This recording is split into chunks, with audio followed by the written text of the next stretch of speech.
girl was sent flying and crashes into the soil like trash. The other students are confused, while she slowly loses consciousness. In front of her was a figure holding a sword and without a head, a boss named Dark Sentinel. All the students are scared, they weren't informed about this danger. While this poor girl tries to keep everyone calm, saying that they had a chance to win, they all know the truth. They're all going to die. The creature swings the sword high, then slashes down to kill every single student. The bunch of losers is sent flying, while the whole place is destroyed. At that moment they all knew they had no chance, and some of them had already died. In front of the girl, her best friend was dead. As if trying to spot ants on the floor, she saw her friend calling for him and the sentinel approaching closer. Poor girl tried to cast a basic fireball, but it did nothing against the creature's blue flames. And before she could react, the monster was in front of her and just slashed down. She knew that was her end, so she just shouted for help. When someone suddenly said space-time magic stop chains and the creature's sword was stuck in place, Kurapika style. He asked if the girl was fine, and she couldn't believe how he was stopping that attack, but he just told her to stay back. He was about to farm some aura. The creature strikes down and he jumps to the side, gets some distance and approaches its leg. He hits the sword of the creature squarely and redirects the attack, goes for a slash into its hips. The monster tanks the incoming attack with the sword, which unfortunately breaks right on the spot. The sentinel then starts casting a dark mass spear and throws the bomb at him. Everything explodes, but then the boy uses the quick body time magic that repositions him behind the creature, and says that yeah, his sword broke, but that doesn't mean he can't use it anymore. So he activates the material rewind skill, and his sword starts to reconstruct itself. The attack went straight to the knight's hand that was holding the monster's arm, and with that his slash cut right through it and the creature lost its glow. Boom, explosion. The monster's dead, and she couldn't believe it. Nah, she just lost her best friend but is making faces and blushing because our G asked her to keep all of this a secret. The reason? See, if we roll back just a little, this worthless mammal was sent flying like a rag doll. Look at those proud citizens praising the boy for his body sliding skills. Brawl struggled to get up. He's tired and asks, "It's over? Return what I asked you. I even bought that for you." He bought a juicy cheddar McMelt. Yeah, our boy is the errand boy, but the model classmates aren't feeling too keen on it and wanted more. So he makes a new fireball and throws it like an arrow. Damn, for 1 second I thought my G would have changed right here. But nope, bro's playing tank. But then that girl shows up to intimidate the guys, and they give the cell phone back in a polite manner, with just a small scratch. She comes running asking the worthless loser if he's fine, to which he says that she should stay far away or she'll get bullied too. He's crying like the loser he is, while everyone at school can't believe how this loser got into this prestigious school. Crazy because he doesn't even know how. His parents out of the blue put him there. He had zero magic and the nickname of God of Plagues, so why is he here? And how does he become the aura farmer from before? See, after his daily task of being the school trash, one day he went home without doing anything, like the loser he was, but on his door he found a strange letter. He felt something ominous, but decided to open it, and suddenly the letter sucked him out of his room and put him in the middle of some sort of galaxy. A strange floating creature said that Kyujo Haruto was a 16-year-old loser right now, but the monster in front of him was his mana from the future. This is a letter coming from later in his life. In 10 years he's going to become the strongest space-time mage, but unfortunately that's too late, so that's why his training has to begin now. He needed to master a never-before-seen space and time magic as fast as possible, and just so he could believe, the creature sent him to the F-rank dungeon in Shinjuku. At first he was confused and not sure if this letter was true, but the letter guided him to a secret passage, and when the doors opened he saw in the middle of a fully darkened room a crystal tied to chains. That was known as the crystal cube. If you touch it you get a skill. The thing turns red when this loser loses his courage. The whole room begins to crack and energy demolishes it all, and everything that was falling begins to reconstruct itself and turns into a stone giant, and before he could notice, a beam of energy hits him squarely. I thought he was going to awaken, but nah, bro is dead. Look at this dude turn ragdoll. But then he remembered how much he likes his best friends, such cool guys, and for those guys he had to survive. Not today, because he was just turned into a pulp of blood. But that's when the requirements to awaken the space-time magic were hit, and now he was going into a rollback. Pillar of blue energy, and in a second he's back to 100. Finally, he had awakened his mana attributes, and all the skills that come with this awakening. The mana was going to explain that this attribute doesn't even exist right now in this time, while the golem was about to pound down my boy, but he jumped high and noticed that his body felt so much lighter, and while he was fighting the golem, the latter was giving instructions. Now that he has this attribute, he just needs to feel the flow of time. If he understands how things are going to happen, he doesn't even need eyes. The golem comes for another attack, while our boy stands there with his eyes closed. The punch gets closer and closer to his face, and the moment he opens his eyes, he instinctively dodges last second. Captain Levi style, he starts to climb the creature's arm, goes straight above and hits squarely on its head. The cube inside the golem cracks, the creature goes purple and explodes. With that, he obtains a ton of points and experience while being sure that letter was real, and it was at that moment that the letter told him that the friend he likes so much is in danger in a dungeon. Therefore, the whole sentinel fight happened, and our boy farmed some aura to save his baby doll, who is now completely confused about how he got so strong. He was the worthless, trashiest guy from school, so how was he able to do anything? She kept pressing on with the compliments, and he just lied to her, saying that he was just practicing some special source in his skill before. I like my MC like that. lying to women without a single drop of remorse, and look at the poor girl's face, she completely believes him. Now he's awakened, but his morale and score are still trash as always at school. No one respects this guy. So the next day came, and he was about to leave when his best friends forever were just waiting, calling our boy to have some fun and play some cool games. They're saying now that his friends are in the hospital needing money for expenses, he has to help, because him being the dude of plagues, he brought bad luck to them all. Bro stayed silent for a second, and they're about to warm his ass, and that's when he just said that he had enough. The 3 pieces of trash in front of him should shut up. The guys went laughing like hyenas, and then charged at him, but the punches were frozen in time. In a second he hit 2, 3, and everyone fell to their knees like a good girlfriend. They turned back to curse at him while being confused, but my man just said that whoever gets close to him again will meet Jesus. Now our boy is questioning himself in class. If the future stuff is true, why did he need to awaken so much earlier? What's going to happen that's so important? Class started. The teacher called out our hero to be the first to have his magic measured. Having lived his entire life with no magic, the hero began to wonder about the outcome of this measurement now that he controls diamond space.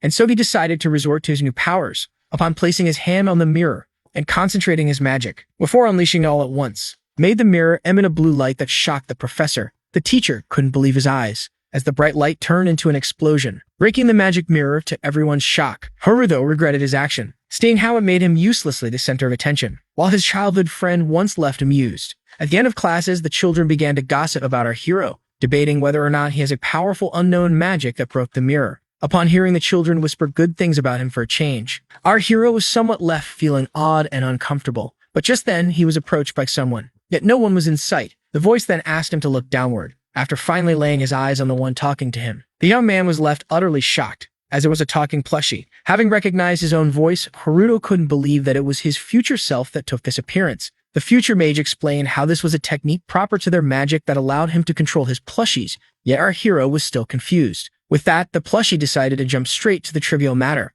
affirming that they had no time to waste as the Chaos Dragon that appeared much later in his timeline had made its entrance. This left our hero shocked, as the plushie explained how dangerous the creature was, seeing how it took countless lives by wiping out the guild area, causing a disaster like never before, and how the Chaos Dragon was an alpha-type extermination target in his timeline. Hearing this made a chill run down the present Haruto's spine, as the future one explained that the monster who appeared early should be slain at all cost, or risk seeing the same unparalleled disaster in this timeline as well. Upon hearing this, the boy stated that they should call the Adventurers Guild in order to get an extermination squad, stating how the fight would be somehow even if they had powerful allies on their side, yet the plushie affirmed that it was too late for that. Suddenly, a great shadow flew above them. The intrigued Haruto looked at the sky and was left horrified, as the Chaos Dragon had already made its entrance. Haruto was left shocked upon seeing the beast out of a dungeon, so his future self explained how this wild, migrating type of monster was always moving. Upon seeing the flying worm pass above them, the young man was left alerted, seeing how the dragon would result in numerous deaths among the students. Just as the students began to walk away, glad that it was the end of the day, they all looked down in intrigue upon seeing the sun suddenly disappear, only to be thrown into panic upon seeing the giant Chaos Dragon. The monster then spotted its prey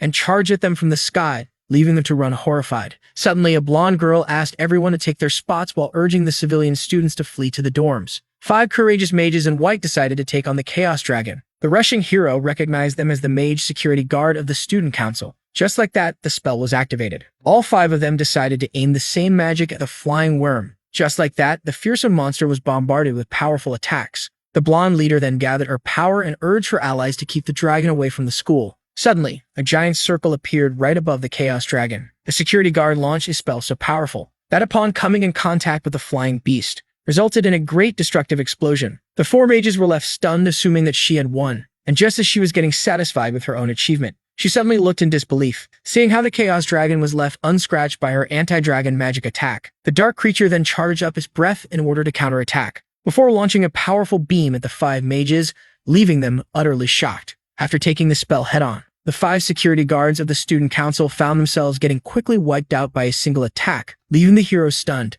His future self pointed out that this outcome was expected, seeing how they were mere children, making the present one urgent to stop his remarks. Shortly after, a weird thick liquid was thrown in our hero's face. This left him intrigued by the plushie's action, so to explain how this was dragon pheromones, which are used to attract dragons, and how despite being wild migrating beasts, they weren't very sharp, which would certainly result in the Chaos Dragon chasing after our hero, who was left startled. Future Haruto urged his present self to slay the dragon, in order to showcase the might of his space-time magician. After receiving the liquid head-on, our hero was rendered the dragon's only target, as his future self urged him to kill the mighty beast. The plushie then pointed out how the dragon was charging at them, and so our hero decided to make a run for it, when suddenly he heard a familiar voice that left him surprised. He then saw his childhood friend helping some other student. Seeing how he didn't want her to get involved in the battle, our hero decided to lure the monster out of school, while his future self was glad to have fewer viewers. And so Quick Body was used in order to enhance his speed, and began to chase him across the city, until he arrived at Train Nakano Station in Tokyo. Seeing how the train yard was currently empty, the plushie urged the hero to guide the Chaos Dragon there. Shortly after, Haruto asked the plushie about the beast's strengths and weaknesses. According to it, the dragon possessed a dark attribute and an unparalleled fire force of a breath, along with a miasma layer that delays negative effects, and that it wouldn't be affected by regular attacks, seeing how it had physical resistance, making the man realize how truly powerful the future monster it is. Our hero listened closely as his future self explained how the dragon was so dumb that it could be easily lured with the pheromones that are worth almost $3,000. Yet upon hearing the price, the hero was left completely shocked, and couldn't be more irritated as the plushie declared that the funds were subtracted from his bank account. With that, Haruto began to question the plushie about its knowledge regarding his PIN number, yet upon seeing his future self crack a vicious smile, the present Haruto understood it all. The plushie decided to reassure him by stating that his losses would be covered quickly, seeing how defeating the dragon will result in a grand reward, explaining how the funds were the least impressive part of the promised treasure, as the real prize was a space-time magic-related space cube that the Chaos Dragon would drop. With that, the plushie decided to talk once again about the fight ahead, explaining how this worm was still young, and that his core was unprotected. But just as he was about to reveal the core's placement, the Chaos Dragon had suddenly found them and charged right ahead. The both of them dodged the powerful blast at the last second. Future Haruto urged present Haruto, who was drawing out his sword, to stay on his guard, which the boy found obvious. With that, the dragon unleashed once again a powerful breath that our hero barely managed to dodge. Even he couldn't believe that he got out unscathed. But just then, he was left stunned by what he was seeing, as one powerful being managed to connect, leaving him to scream in agony. With that, a great explosion occurred. The dragon waited patiently for the result to appear from behind the dust. But just then, a blue light ascended from the ground, leaving it startled. The hero explained that his past variant was the one that took the powerful dragon attack head-on. Future Haruto was impressed to see his present self create a space-time cloning technique as such in order to avoid a powerful attack. With that, the protagonist jumped towards the dragon, before quickly locating its core. Just like that, Haruto placed all of his strength in one swing, in order to slash the core of the Chaos Dragon. Yet to his shock, it felt like he was striking the void. Suddenly, the dragon exploded. To our hero's shock, the beast then began to reform itself behind the space-time magician. And so Haruto turned to his future self and called him out for not telling him about this trait of the monster. The plushie then remembered to warn Haruto about being wary when attacking, seeing how his target could turn its entire body into miasma. With that, the hero urged the stuffed animal to warn him about similar things in advance. Just then, his future self remembered that the dragon could give form to the miasma, in order to form a legion of small dragons. With that, Haruto was left annoyed as he found himself in a tough spot. As the hero pointed out how regular attacks were ineffective, his future self pointed out how this beast should have been appearing half a decade from now. And when asked about this abnormal presence, the plushie pointed out that it might be due to the change in the timeline. And after it asked our hero to deal with it, the young man realized that he was being blamed for all of this. Then suddenly he noticed a miasma structure charging his way. The hero resorted to Quick Body in order to immediately escape. Just then, he was attacked by another beast that he slashes and kills immediately. As the hero felt relieved to see that the Legion soldiers disappeared when killed, the plushie asked him to scatter the small fries and wait for the opportunity to attack. Haruto affirmed that this was his plan anyway as he charged himself up. With that being said, the hero quickly launched himself and began slashing the miasma beasts. The young man kept going on, pursuing his miasma carnage. Seeing how his past self defeated the Legion, the plushie assumed that he had jumped 3 levels. And just as our hero was trying to catch his breath, wondering if the small dragons were all slain, he suddenly laid eyes upon the Chaos Dragon, who was charging a powerful attack. The beast then fired its powerful breath onto our hero, who was left utterly alerted. And so he tries to dodge. Upon connecting with the ground, the attack resulted in a great explosion. Yet just as our hero felt relieved to have escaped the first blast, the Chaos Dragon began to prepare another one. Seeing this startled the young man, who tried to make a run for it. The blast resulted once again in a terrifying explosion. This left our hero in a challenging situation, seeing how he had used most of his mana fighting the Legion, and so he decides to wait a few moments before using all of his strength once again, as he was determined to take out its weak point, which was its core. Suddenly, the monster got off the ground, leaving our hero confused. He was then left shocked as his stuffed animal pointed out how their target had gone out of their range. With that, the hero began to panic as he searched for a way to fight. He then began to scan his surroundings, wishing for anything that could help him. But just then, he noticed something that would allow him to counter the dragon. With that, future self asked his past self about his plan, seeing how this fight's difficulty was increasing by the second. When suddenly he was grabbed by the face, the protagonist decided to take the stuffed animal with him. He began to execute his plan. The plushie affirmed that no matter how much attitude he gained, he couldn't reach the dragon, yet our hero was well aware of that. With that being said, he threw the plushie towards the dragon, before resorting to his stop chains in order to stop it mid-course before using it as a stepping stone, in order to launch himself at the dragon, leaving the plushie utterly confused. Then used stop chain once again in order to prevent the dragon from switching to its miasma form. Upon binding the dragon, the hero began to think of how he wouldn't be able to contain it for long. Yet in the case of his plan, realized that this detail was pointless. Just like that, Haruto went for a thrust, finally allowing him to strike the dragon's core as the chains were about to crack. Our hero used all of his strength in order to crack the crystal before his time was up when suddenly the binds broke. But just then, our hero was able to pour his power into his last attack. The overwhelmed dragon was left in great pain. Its core had finally been pierced. Just like that, a great explosion of energy occurred as the plushie fell on the ground. His sword was broken, but he managed to walk out. Haruto had won. The Chaos Dragon had been slain. Just like that, the winner, who earned 872,300 credits, had his level and swordsman skill increased. Our hero even acquired the Chaos Dragon Fang. Just then, the system urged him to visit the Adventurers Guild in order to refine himself to C rank. These great results didn't surprise the plushie at all. Yet it was still mad at the fact that Haruto used it as a mere stepping stone. But Haruto didn't pay it any mind as he carefully checked the status window. As all of his skills had been increased, including his passive skill that reached level 2, allowing him to unleash 50% of his true power. The plushie decided to forgive its present self, seeing how he saved everyone from a horrifying disaster, for pointing out how their fight had been reported. According to future Haruto, only misfortune will follow if they are discovered. This was one of the few times that both of them had the same opinion as they decided to flee.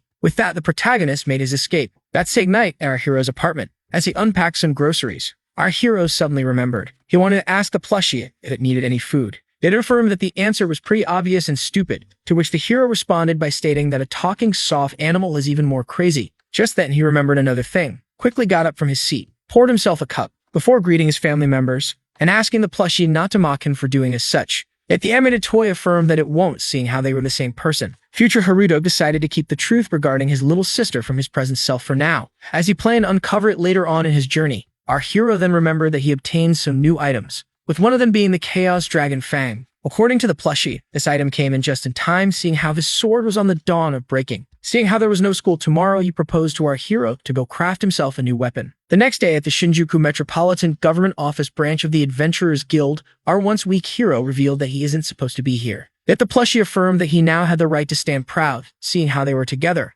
Upon hearing this, Haruto explained that they will head back home as soon as they finish what they came here for. Shortly after, in the reception lobby, an announcement was made asking the hero to approach the reception counter. Upon being asked for the reason behind his visit by the guild girl, the young man explained that he recently conquered a dungeon and that he wished to see his results. Despite looking like an average adventurer in her eyes, she accepted to help. She then asked him to hand her his adventurer's card. Upon entering it into the system, the card was activated. The guild girl asked the protagonist to place his hand on the window in order to verify his identity, which would allow her to see the results. And so after that, he placed his hand on the panel. The lady immediately began to check and was left stunned by what she had seen. She was amazed by the fact that our hero jumped 2 ranks in just a single day. Unable to believe it, she assumed that the system must be debugging. All looked at our hero, who was now placed in a tough spot, seeing how this incident could make him the center of annoying and unwanted attention. And so he decides to use the level 2 material rewind in order to get himself out of trouble. With that being said, he pointed out how the system had completed the identity verification. The screen revealed that he was an E-rank hunter. Haruto pretended to be confused and asked the guild girl if there was a problem. Yet she affirmed that everything was all right as she handed him back his card,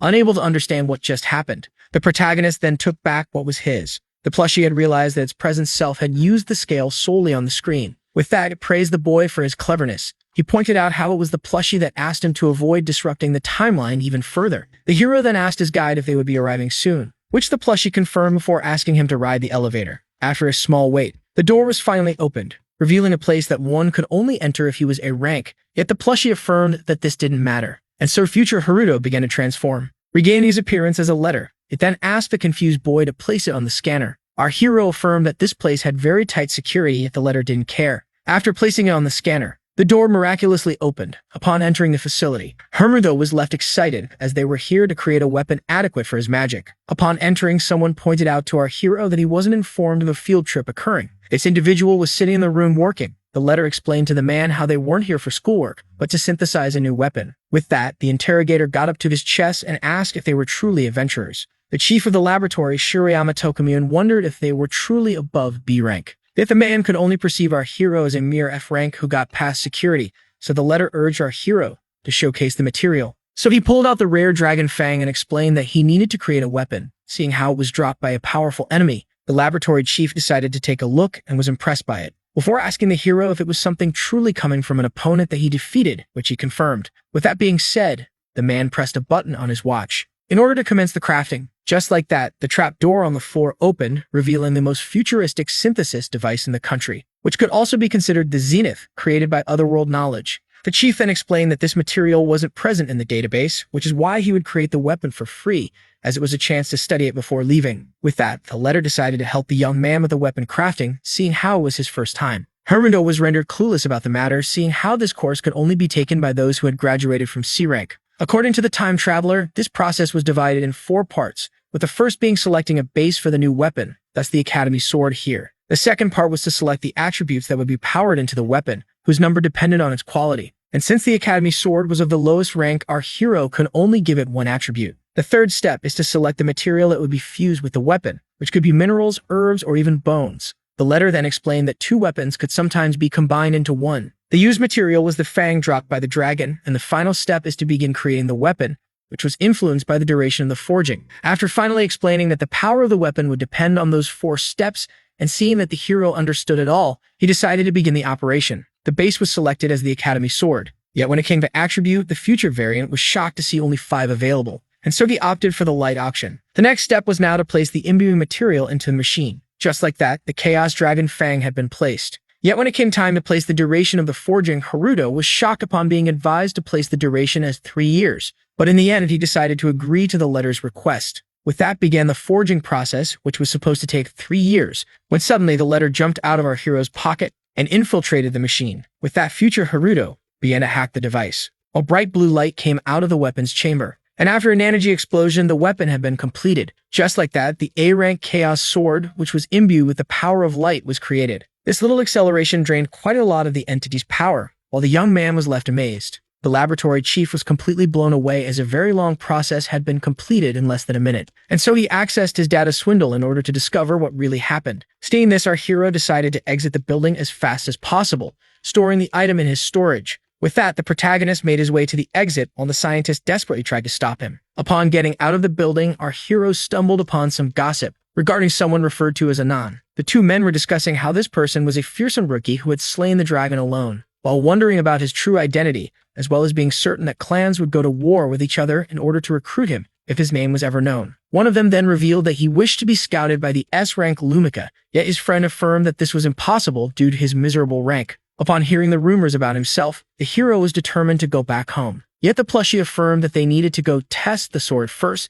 leaving the protagonist intrigued about their next destination. So his future self revealed that they would be going towards the sacred beast Cerberus, leaving the hero totally baffled. But just then, he was approached by his childhood friend Shinano. The girl revealed that she was thankful to see him alive, seeing how her friend was rumored to have been followed by the Chaos Dragon, and considering how he didn't reply to her messages, nor did he bother to come to school. The girl grew worried sick, and so he asked her about the reason behind her presence at the guild. Rin Shinano explained that she came here in the name of the school in order to apply for a student dungeon raid. Just then, the hero remembered that she was the best of the second years, which clearly justifies her alibi. The plushie then told him to cut the conversation short and resume his way. The childhood friend dropped tears of happiness upon seeing her friend being unharmed. Seeing this, Haruto had no choice but to apologize for the trouble that he caused her. But just then, she noticed the stuffed animal on his back and quickly found it adorable, and so she snatched it away in order to have a better look. Rin Shinano was pleased to see that the plushie shared the same scent as our protagonist. This odd scenery sparked an idea in the young man's mind.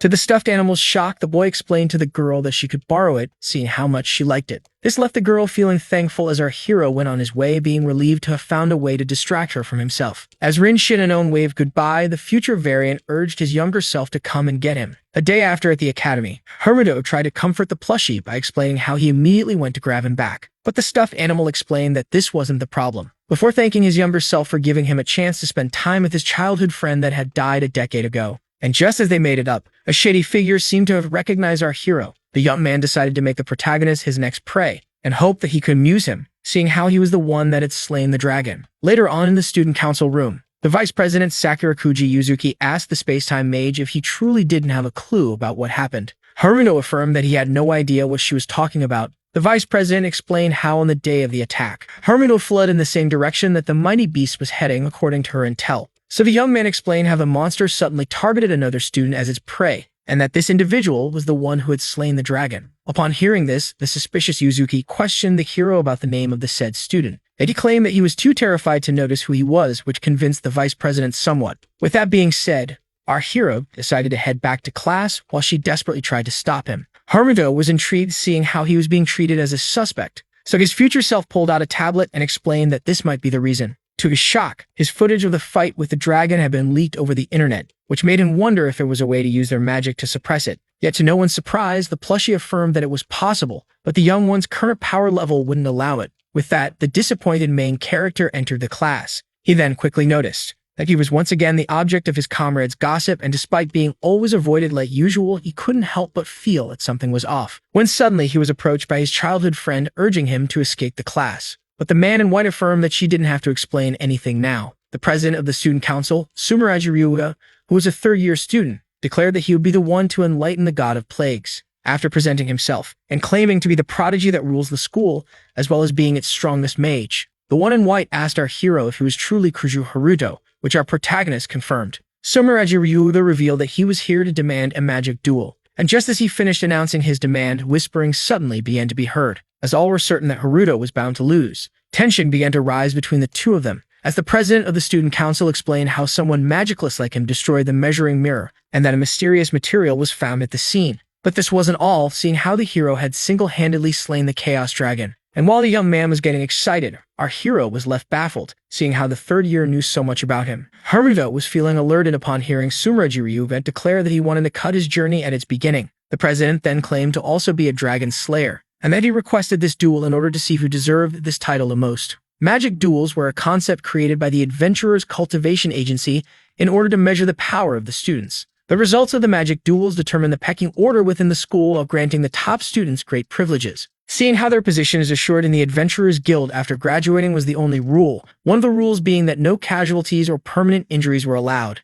Usually, the student of the lower rank has the freedom of challenging any upper rank that he desired. The one with the highest rank was forced to accept the request of the lower one. But this also meant that he had the choice to decline the demand of a higher rank, which pleased him, seeing how he didn't want to fight the strongest in school. Shortly after, he pointed at our hero's childhood friend and explained that she should review her relationships if she aims to be part of the student council next term. The president wanted to use this opportunity to explain the situation clearly to the girl. Rin Shinnon was left horrified as Sumeraji Ryuga cracked an evil smile as he proposed a one-on-one private lesson to help her out. The overwhelmed girl had no choice but to accept. Upon witnessing what just happened, the hero turned to the president, suddenly stood up, and affirmed that he accepted his demand regarding the magic duel, which left his childhood friend amazed. The president was then left intrigued, seeing how his duel wanted to add terms of his own. The protagonist asked him if he would accept that the loser quits the school. Hearing this made the one in white crack a smile, before agreeing and affirming that there was no turning back now, leaving our hero more determined than ever. Later that day, our hero was called out for his boldness while having lunch by his future self, who pointed out how he is following his footsteps. But to Haruto's surprise, the plushie warned him about his adversary, making him wonder if he was an equal to the entity. The stuffed animal nodded, confirming our hero's doubt. Future Haruto then explained how this individual will become the leader of the Shinjuku branch of the Adventurers Guild and create numerous fire spells. Haruto then began to mock the student president upon hearing that he earned himself a seat among the 7 sages. The plushie then explained that the one who had a repulsive personality would have used this position in order to manipulate his female followers, making Haruto realize how much of a despicable being his opponent was. The plushie then pointed out that the young man was skilled at gaining the heart of the masses, and that he only slayed a dragon due to a follower's intel, before explaining how exceptional he was at magic, and that his claim to be the strongest wasn't as empty as it seemed, making our hero realize what he got himself into. With that, future Haruto decided to look at his younger self's stats. The plushie complimented the boy on his quick growth, but just then it touched the screen as it decided to show the difference between their stats, leaving our hero confused. Just like that, the stats of his opponent were in front of him as his future self explained the power gap separating them. This function of the system left our hero amazed, making him wonder if this was truly part of his magic power, as he was still unable to believe the difference in power. Just then, he noticed a girl comforting her friend, who had broken down in tears. The girl realized that she would surely fail the Mage course exam, seeing how she was suddenly unable to cast spells. Her friend affirmed that she shouldn't have any problem, seeing how she didn't do anything wrong during the spell casting. This made her wonder if accepting private lessons from the president was her only hope to succeed. Hearing this left our hero stunned. He then felt uneasy, as he pictured the president with his childhood friend, while the girl was talking about how it would be over quick after she strips and closes her eyes. Just then, he approached the two girls, who quickly recognized him as their classmate from the swordsmanship class. The protagonist affirmed that the girl was free to decline the president's offer, seeing how he was determined to help her himself, then suddenly raised his hand, startling the girl. The hero then began to concentrate, thinking of how he was now able to visualize the inner flow of mana after the magic capacity measurement course. The scan revealed that the girl's mana circuit was overheating, and that it was clogged due to her chanting spells that far exceeded her abilities, which meant that he only had to clear out the disturbance in order to restore her mana flow. The student was then left intrigued as our hero asked her not to be startled, and so he resorted to his space-time magic in order to hit the girl and her QG points without giving her necessary time to understand. Upon seeing this, her friend immediately intervened, thinking that the boy was a threat, yet the swordsman asked her to try chanting a spell. The girl named Yuko nervously agreed. Just then, a wind spell had been activated. With that, the girl found herself once again able to use magic. This left her amazed as her baffled friend explained how her magic was now even more powerful than before. Just like that, Yuko found herself filled with unparalleled joy. Before thanking her humble hero from the bottom of her heart, Yuko was left relieved seeing how she didn't have to see the student council president anymore. Just then, her hero remembered his childhood friend. Later that same day, while exiting the school grounds, Haruto asked his future self if there was any way to quickly gain more power, pointing out how 3 days were separating him from his fight with the president. Our hero urged the plushie to point him to the best dungeon for farming and growing in order to give him a fighting chance against Sumeragi Ryuga. The plushie, who expected such a question, had already a dungeon in mind as well as intel on it, so the young man asked him about its rewards. According to his future self, an immense amount of XP, new spells, the opportunity to try out a scale sword, as well as a new familiar to summon were awaiting him. Hearing this left our hero very pleased. Later that day, an Azabi-rang dungeon known as Crystal Labyrinth, where one should be at least level 65 to enter. The hero began to regret his words, upon seeing how many opponents he had to take on. His future self asked him about his opinion regarding the dungeon, which our hero ironically thanked him for. Just like that, Haruto was tasked with eliminating each and every one of the monsters, and so he charged up at the enemy forces in order to wipe them out, with a bright, determined passion burning in his eyes. 60 minutes after, inside a deeper part of the labyrinth, 3 individuals were fighting. The young adventurer tried to cut the Crystal Knight in half, only for his sword to snap, making him utter his shock. And so the mage asked him to take a few steps back,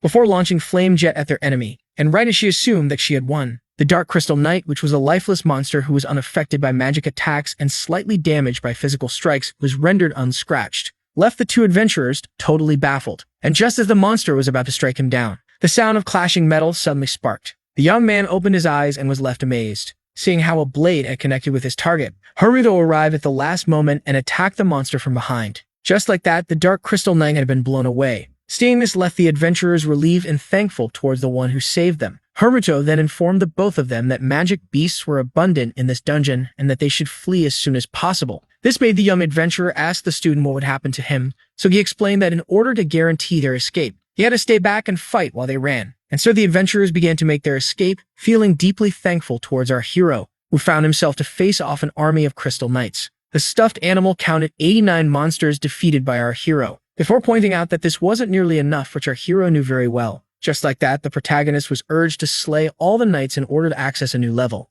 Haruto firmly grasped his scale sword and began wiping out his enemies. According to the future magician, the Crystal Knights were the richest target inside this dungeon XP-wise, and that farming them was the best way to level up, and how they were still a threat to our hero, seeing how weak he still was. With that being said, our hero concentrated his mana and used his chains in order to immobilize the knights, as the plushie explained how he was using the light attribute Chaos Sword, which would allow him to fight the monsters on par. The future Haruto urged his past self to take out as many soldiers as he could, but as he activated his skill, our hero affirmed that he would be wiping out every single one of them. The Crystal Knights found themselves being overwhelmed by his power. Just like that, he unleashed a powerful and devastating attack. But he wasn't done just yet, as he poured his heart into his blade in order to destroy the warriors of Crystal. But the knights weren't all defeated. Suddenly, our hero noticed a different type of warrior approaching him, and quickly realized that his new opponent, which was the Dark Crystal General, was strong enough to pass for a boss. With that, the both of them clashed steel, Seeing how he was about to be defeated by the monster's sheer strength, the young man decided to use the power of his sword, which suddenly began to glow dark before emitting a bright light. Our hero then concentrated its power once again, as well as combining it with swift footwork, in order to sneak past the monster, gather all of his power, and cut him in half with one swing of the Chaos Sword. Just like that, the Dark Crystal General had fallen. Our hero was left exhausted from the endless fighting. The plushie then decided to talk to him as he tried to fight off an army of countless crystal monsters. The entity pointed out how their type of magic was different from the normal one, stating how it didn't rely on magic capacity, but the Chronos factor that dictates the very flow of time, and that didn't need any magic to be activated. Upon seeing the Dark Crystal Knights charge at him once again, the young man resorted to his tough chains in order to immobilize them. The hero then quickly sliced his enemies to pieces as his stuffed animal urged him to always be wary. Suddenly, he noticed a new opponent arriving. The Dark Crystal Mages had entered the battlefield. As the monsters began to prepare their spells, future Haruto explained to present Haruto that as a space-time user, he should always have the Chronos factor in mind even in the heat of combat. Just then, the protagonist found a magical attack a hair away from his face. As the entity urged him to control the flow of time, the hero resorted to his powers, making everything suddenly stop. The Dark Crystal Mage's attack resulted in a great explosion, yet our hero came out unharmed. And so began the confrontation between him and the army of mages. The protagonist decided to switch spells and concentrated his magic in order to attack his enemies with a powerful, devastating blue beam of energy. Just like that, all of the mages have fallen. This confrontation allowed our hero to understand the meaning behind the flow of time, and while the stuffed animal tried to act unimpressed, he realized that the protagonist was brighter than him, seeing how he used a chronor. Shortly after, the hero stabbed the Dark Crystal Knight's armor. Haruto found himself exhausted and victorious on a mountain made out of numerous defeated monsters. This battle allowed our hero to jump many levels. The protagonist then asked the plushie about their next prey. Meanwhile, in the deepest part of the B-rank dungeon, the sacred beast Cerberus, who ruled over the Crystal Labyrinth, eagerly awaited a fight. Shortly after, our hero found himself in front of the final door, when he experienced a sudden headache. The stuffed animal explained that the space-time magic could cause damage to the mind if used with no interruptions, before asking the protagonist if he wished to retreat, which he quickly denies as he opened the door. Haruto was very much aware that he was on the clock. With that, our hero made his way into the heart of the Crystal Labyrinth. His future self explained that this dungeon boss possessed a sense of honor unparalleled to any beast, yet he warned him to always be wary around it. As this was the B-rank dungeon boss, Sacred Beast Cerberus, the stuffed animal decided to make it even simpler by describing its soul as the spirit of an old honorable warrior. The beast quickly realized that his soon-to-be opponent was suffering. Haruto was then handed a potion that is said to cure his headache. Our young hero was shocked to see the beast waiting for him to take the cure, making it seem odd in his eyes. According to the plushie, the monster had a wound on his right side that he should target. Just as he finished consuming the potion, he couldn't help but notice that the murderous intent of the beast suddenly returned. After realizing that it truly gave him the time to heal, the swordsman realized that he was now indebted to a beast. Cerberus then unleashed his magic and charged at our hero, yet the young man dodged at the last second. Haruto then quickly spotted the injury that his future self was talking about. The monster's constant chasing gave him a hard time when suddenly he felt alerted, as the crystal hound got hold of his blade. Upon seeing that he was being overwhelmed in a contest of strength, the hero quickly let go of his sword, before jumping into the air in order to avoid Cerberus's powerful jaws. Yet to his shock, he found himself being the target of the monster's magical breath. The plushie urged him to evade the attack, and so our hero waited for the right moment, before dodging the powerful beam at the last second. Haruto then gathered his magic in his fist and targeted the weak spot. Just like that, our hero obtained a clean hit on the monster. The crystal hound let out a fierce roar. Haruto then quickly placed a distance between the both of them. Just then, the stuffed animal recognized the technique that his present self used as the pressure point treatment that cured the girl. To the time traveler's utter shock, the protagonist just sealed the dungeon boss's wound. Haruto explained to the majestical beast that they were now even for the time that he gave him to heal himself, before pointing out how he wanted an honorable fight. The plushie couldn't believe it, affirming that the boy was going to get himself killed, explaining that such honor shouldn't be repaid by disrespect, and that his failure inside the dungeon would mean that he had already reached his limit. Just then, something was tossed. Staying the Chaos Sword at our hero's feet made the stuffed animal realize that Cerberus was giving it back. The monster then nodded as a way to ask the boy to pick up his weapon. Yet he refused as he urged the majestic hound to engage. According to the protagonist, this wasn't a boss raid anymore, nor a farming session, but a simplified match between him and the great beast. Seeing this left the plushie utterly confused. With that, Haruto charged at the dog, delivering the first punch, but it quickly counterattacked, knocking him into the air. The swordsman then used one of the crystal walls to regain his footing, before launching himself once again, and delivering a mean strike to one of Cerberus's heads. This powerful hit knocked the three-headed beast off its feet. Suddenly, our hero noticed that the monster was trying to go for a bite. Just like that, Cerberus grabbed our hero's arm before slamming him into the wall, leaving him in great pain. Upon seeing this, the stuffed animal urged the hero to get back up on his feet and quickly began to fear the worst upon seeing Cerberus charging up Tri-Breath Beam and aiming it at our hero. With that, the protagonist, who resorted to his power, decided to pour his very heart and soul into the rest of this fight. The attack was now ready. Just like that, the beams were launched at our hero. The impact was now imminent and resulted in great destruction. But just as the beast closed its mouths, the swordsman suddenly snuck up near it, hoping that his body could sustain a little more as he charged once again at the three-headed dog. With that being said, he bombarded his opponent with a mighty barrage of fists, but just then he felt a sudden pain in his bitten arm. The monster decided to take this opportunity to counterattack, but the protagonist clenched his fist while calling upon the fiery desire of victory within, before blowing the beast away with one punch. As the monster was left in great pain, our hero decided to seize this opportunity by charging at him. As he descended upon it with his talon, Haruno affirmed that this was his victory, as he managed to score a devastating hit against the great beast. Just like that, Cerberus was unable to fight anymore. Haruto then began to fade out of consciousness, wondering if he always had muscles for brains. I got it. Yep. With that, the B-rank dungeon had been conquered. Later on, our hero finally opened his eyes, only to see the talking plushie standing right above him, still unable to believe that he had miraculously won. Upon seeing that he had jumped 20 levels, our hero was left satisfied. He then noticed that he earned himself a space-time mage's robe that he would wear later, when suddenly he noticed the great beast above him. Cerberus then began to approach the protagonist, who was left startled. But as it began wiggling its tail, Haruto was left confused. Upon seeing how friendly it seemed, our hero reached out his hand and gently began to pet the three-headed hound. As the plushie pointed out how much the hound seemed to be comfortable around the hero, the young man wondered if this was truly a boss. Despite not having foreseen this outcome, the stuffed animal was satisfied with the result, seeing how they obtained the desired reward. The young man assumed that it was talking about the gear, yet it denied, stating that the real treasure of this dungeon was having the sacred beast Cerberus as a summon, before pointing out how the hound would officially become the hero's vessel upon consuming his blood. Upon hearing this, the hero quickly bit his finger, letting some drops fall into the monster's mouth. I like that.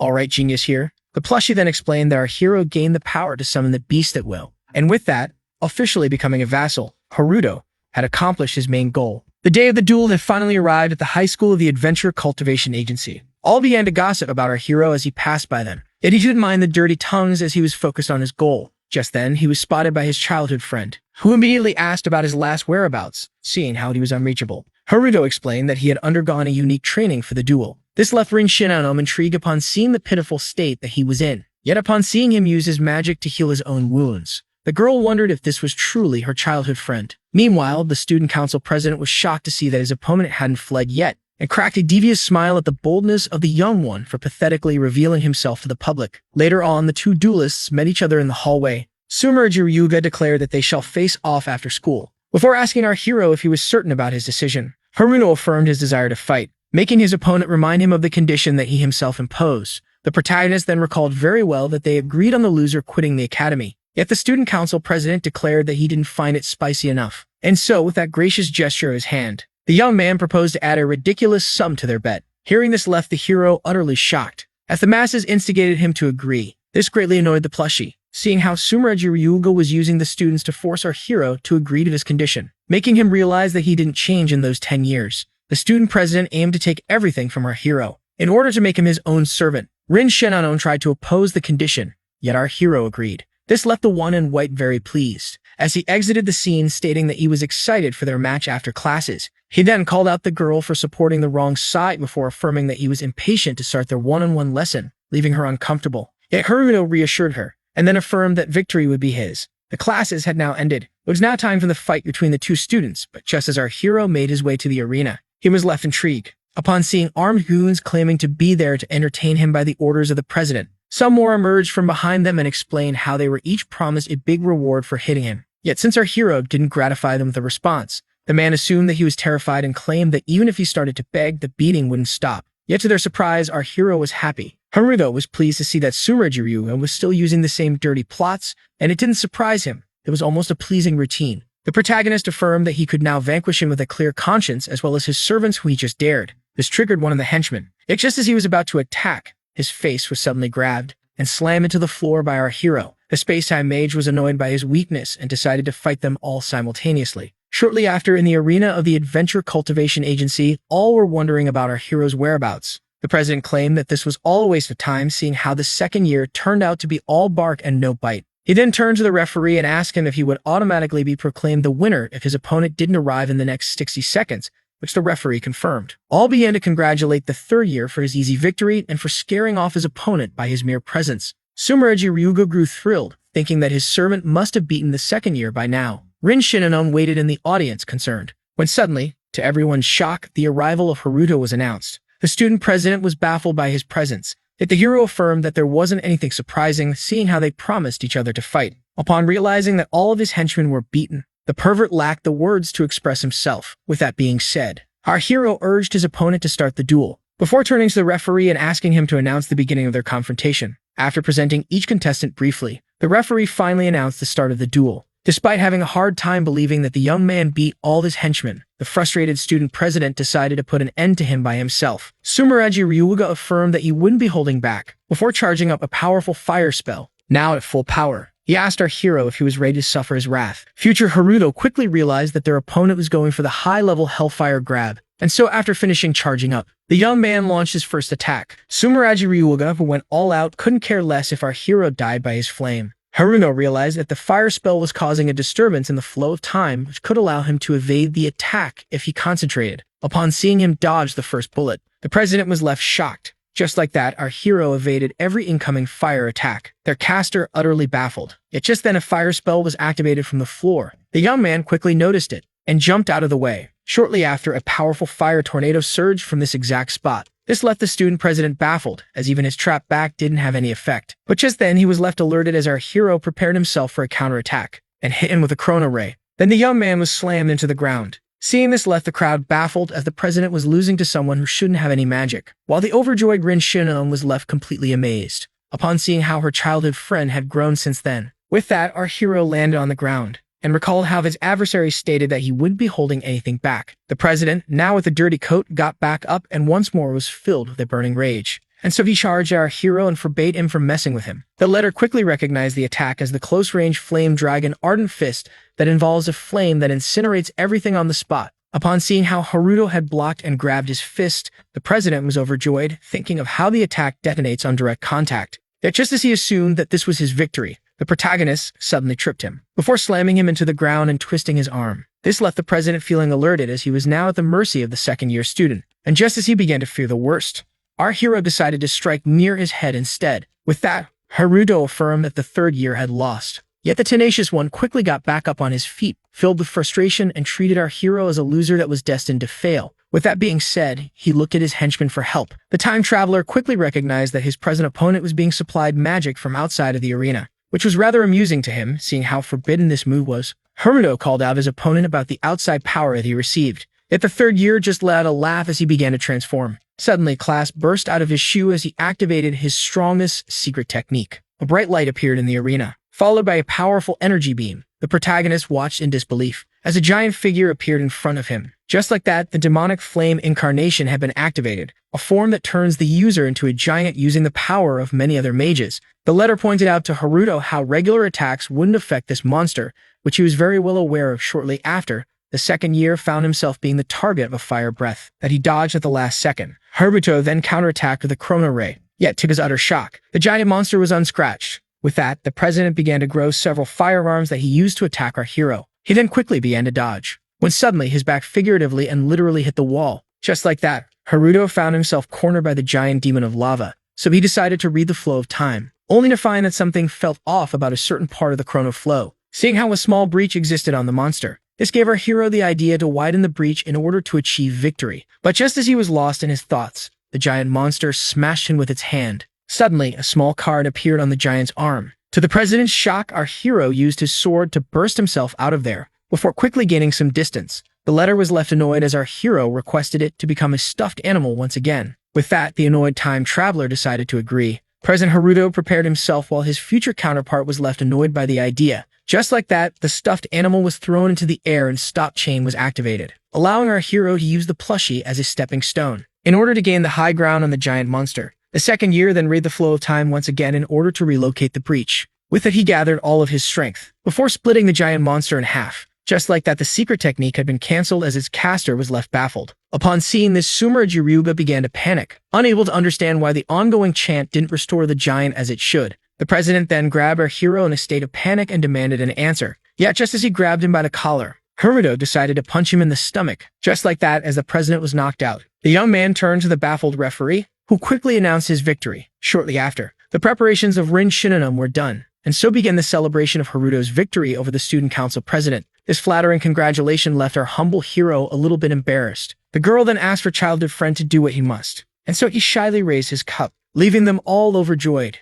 as they banged each cup. Just then, one of the girls expressed how happy she was that Sumerugi Ryuga was quitting the academy. So all of them began to badmouth him, seeing how he was a pervert who only talked money and turned the establishment into his own playground. The student then affirmed that even Rin Shinonome, who was also relieved, was about to fall into his claws. Just then, the girl turned to our hero and asked him about the prize money of the winner. Haruto explained how he forgot to collect it, leaving them all shocked, seeing how it was a small fortune. Yet as he affirmed that profit wasn't his goal, all were left moved and attracted by his heroism. Just then, one of his childhood friend's comrades teasingly asked him about his relationship with Shinonome, leaving them both, especially the girl, shocked. This made her burst out of a cane for asking such an out-of-place question. Yet the girl only gave her a thumbs up and pointed out how the hero fought the student council president for her sake. With that, all turned their attention to the winner and pressed him to reveal what Rin Shinonome was to him. Our hero struggled to reply, and upon seeing how much disturbing attention was on him, he decided to excuse himself for a bathroom break, leaving them all disappointed. Shortly after, the girls began to talk of how Haruto seemed to have suddenly grown up, stating how recently he was considered the lowest of the school. This made his childhood friend think about this special date, as after it, the protagonist had always been there to protect her. Rin Shinonome was certain that this shielding bond would last forever, seeing how she was the only one that knew about his great powers, recalling how he defeated the Dark Sentinel and saved her life. Meanwhile, at the bathroom, as our hero washed his hands, he received a message from his childhood friend apologizing for her group's pressure on him and urging our hero to not mind them. Reading this drew a small smile on the young man's face. Our hero clenched his hand, thinking of how it's been so long since he attended such a dynamic event. Haruto was certain that he would never sit at a table with friendly faces ever again. With that, he was finally certain that fate wasn't sealed in marble. But just then, the plushie approached him. Haruto affirmed that they would return home in a short time and urged him to stay discreet until then. Yet the stuffed animal revealed that it was a trivial matter, leaving his teenage self intrigued, as he affirmed that it was now time. The confused hero demanded an explanation. The plushie decided to reveal the reason behind its time travel. This left our hero shocked as the stuffed animal explained how his dead sister was still in the realm of the living, yet he was unable to believe it, seeing how Ria lost her life in an accident long ago. Yet the plushie affirmed that it wasn't the truth, an Instagram of reality. With that, the future Haruto urged his present self to be prepared, as they were about to go rescue her. Back then, someone drew our hero's attention. The young Ria presented him with a red scarf. The big brother pointed out how comfy the scarf looked and asked the little one if she was the one who made it. Ria joyfully affirmed that she created it with no one's help. The young man was pleased to see how overjoyed his little sister was. But just then, she presented her work as a present to him. This confused our hero as he didn't know if it would suit him. Upon hearing this, the little girl began to pout, assuming that her gift was unwanted. Yeah, her brother affirmed that this wasn't the case and that he really liked it. After cracking a satisfied smile, the little one wrapped the warm scarf around her brother's neck. Raya then claimed that her work had some defects. The little girl then explained how today was the 24th of December and how this was his Christmas gift from her as she passed herself off as Santa Claus. Our hero, who finally understood the situation, expressed his gratitude towards his little sister. The little girl then proposed to celebrate Christmas on the 26th after her ballet recital, which her hero agreed to and promised to attend. With that, Ria was pleased and affirmed that her brother should get her a gift as well. Yet, this promise could never be fulfilled as she and his parents lost their lives in a plane crash,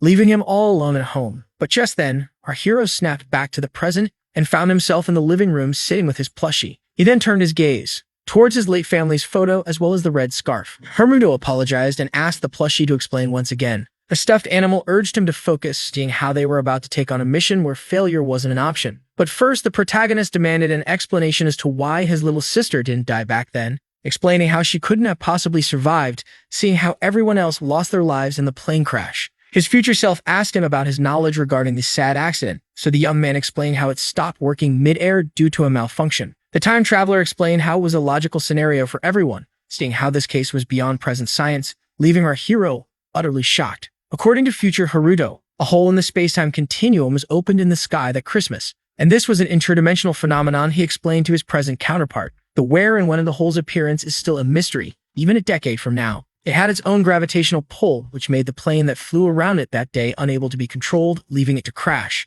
Upon hearing this, the young man was left baffled, yet he still couldn't understand why his sister was the only one alive. The plushie then recalled how Raya's body was the only one missing back then, which meant that she had been swallowed by the space-time hole, unlike the others, to the brothers' amazement. According to the stuffed animal, the hole leads to a dimensional gap which had completely different notions of time and space, which meant that all those earthly years since then were mere seconds for the little girl. The stuffed animal then revealed that she will return to Earth as soon as the hole reopens, which was a lot to comprehend at once for our hero. The time traveler then revealed that he only came to help his present self, seeing how he didn't discover the hole fast enough to save his sister. And so as frustration began to build up, he urged his younger self to save their little sister. With that, Haruto grew more determined than ever, as he asked about the location of the hole that is yet to appear. According to the plushie, it will appear at the top of the Tokyo Tower, above the Sky Castle dungeon. As the awaited day arrived, past and present Haruto stood ready for the upcoming battle. The plushie expressed his surprise to see the young man buy so many items from the adventurer's shop, so he explained how all of this was possible due to his farming during their last trade. The stuffed animal then called out his younger self for wearing the red scarf at summer doors, yet upon seeing how he only gave a vague response, the entity decided to drop the matter, and then explain how the entrance of the Sky Castle dungeon was on the top of the tower, along with how the space-time hole will reopen 300 meters above the peak of the dungeon, allowing Rhea to get back to Earth. Yet if nothing is done, the little girl will die from the fall. Upon hearing this, the young man decided to put on his space-time mage robe. Now more determined than ever, he was ready to go rescue his little sister. Shortly after, the young man who tried to approach the tower was stopped by the soldiers, who explained how only licensed A-rank adventurers could currently enter, seeing how a dungeon had appeared on top of the tower. So Haruto decided to pretend to get away, only to opt for a shortcut. Just like that, the young man began to jump his way up the Tokyo Tower, and was left particularly annoyed as the plushie saw itself in him. Upon reaching the top floor, Haruto decided to peek inside. The plot shift recognized the tall, red-haired man as Kurogane. Seeing how annoying his plushie counterpart was, the young man assumed that he and him were acquainted. Future Haruto explained that this man was the current head of the Adventurers Guild Minato branch, and that he took his job way too seriously, and how he would inspect the perimeter just to see if any abnormalities occur. Yet seeing how they didn't have time for this, the hero decided to enter the dungeon at once. And so he pulled out his sword and broke the window, making a noise that attracted the man's attention. Kurogane urged the armed adventurer to go see what was happening. Yet to his surprise, nothing seemed abnormal. Just then, Haruto appeared right behind them, before striking him in the back of the neck in order to knock him out. Our hero then began to think of how he resorted to material rewind to quickly fix the window that he had broken in order to enter. With that came the time for the next step of his plan. The soldier then rushed to the chief in order to alert him of an urgent issue, claiming that an intruder too powerful for him to beat was found. Upon hearing this, the annoyed tall man decided to check it out himself, urging the rest of the forces to go with him. Yet one man stayed behind. Just like that, Haruto, who pretended to be one of them, had successfully fooled the Minato Adventurers Guild. With that being said, he decided to enter the dungeon and was left confused, seeing how this dungeon was bottom up. As the plushie explained how they needed to head down in order to go up, the young man pointed out how it was still a dungeon despite being in the air. According to the stuffed animal, this dungeon was themed after the paranormal, which meant that astral creatures would be their opponents. This amused our hero, seeing how he would be attacked by the undead in the middle of the bright sky of the day. Yet as he pointed out how his swordsmanship wasn't fit for the mission, the plushie asked him to not worry about it, recalling the attribute they had chosen when creating the Chaos Sword, which was light. Future Haruto affirmed once again that this very mission was the reason behind his time traveling. With that being said, our hero quickly made his way into the dungeon, only to notice something up ahead, which was a dark specter blocking his way. So he quickly resorted to his blade. In order to butcher it and resume his way, the stuffed animal urged him to listen carefully, seeing how no one had actually conquered this dungeon, seeing how it disappeared shortly after it spawned, yet he claimed to have some intel regarding it. According to the time traveler, this dungeon was made of 100 floors where they would meet fierce bosses every 20 floors, making our hero realize that he had to fight 5 bosses in these 100 floors. Haruto then decided to speed up the small monster killing, seeing how 4 hours had already passed. But just then, he was left shocked upon seeing monsters rising from the ground. Just like that, the young man found himself facing off against a colossal horde of zombies. All monsters charged at him at once, quickly overwhelming him. Yet just then, he summoned the great beast, that immediately began to tear through the zombies. With eyes as ferocious as ever, Cerberus appeared on the battlefield as his master explained how they would be speedrunning this dungeon. The young man found himself against a horde of zombies on the 5th floor, which the mythic beast that he was riding tore through easily. Haruto was pleased by the speed. The plushie explained that the 3-headed hound truly deserved his title of sacred beast, seeing how each of its attacks was loaded with holy power. With that being said, our heroes decided to keep on their quick advance. Just like that, Haruto, the plushie, and the summon began to conquer floor after floor until they reached the first boss's level. The young man was shocked to see Cerberus stop mid-course, when suddenly he noticed a small sphere of dark mass forming above a ritual circle. The plushie explained that he was about to fight the first of the 5 bosses, and that he would only be granted access to the next floors upon beating him. With that, it began to make its appearance, as black horses and a golden chariot could now be seen. The boss came out of the dark energy, making his landing onto the floor. From the carriage descended 3 presences. Just like that, Haruto found himself in front of the master, the lady, and the son of the fallen noble family. Our heroes stood wary, seeing how he was about to fight 3 A-rank zombie monsters. Yeah, he didn't care about the difficulty, seeing how victory was the only way to save Ria. The plushie then warned him about the incoming attack, as the 3 of them came at him all at once. The young man urged the plushie to move away, making it realize that he was about to use something specific he purchased in the guild shop, which he confirmed, before activating his Eye of Time, allowing him to clearly foresee the upcoming fight. With that being said, the young man summoned his orichalcum knives and launched them at the charging fallen song. Yet the monster continued its course, unaffected, as it tried to slice off our hero, who quickly evaded, before jumping out of the way, in order to target the fallen lady. After filling her up with knives, he quickly noticed that the fallen master was charging at him, and so he launched another knife as a way to counterattack. But despite successfully stabbing in the heart, our hero had to tank a hit that blew him away. Yet he quickly got his hold of the ground back. As he managed to regain his footing, the protagonist was left pleased, as all was now in place. After installing a safe distance between him and the 3 undead, Haruto activated his power in order to detonate the knives.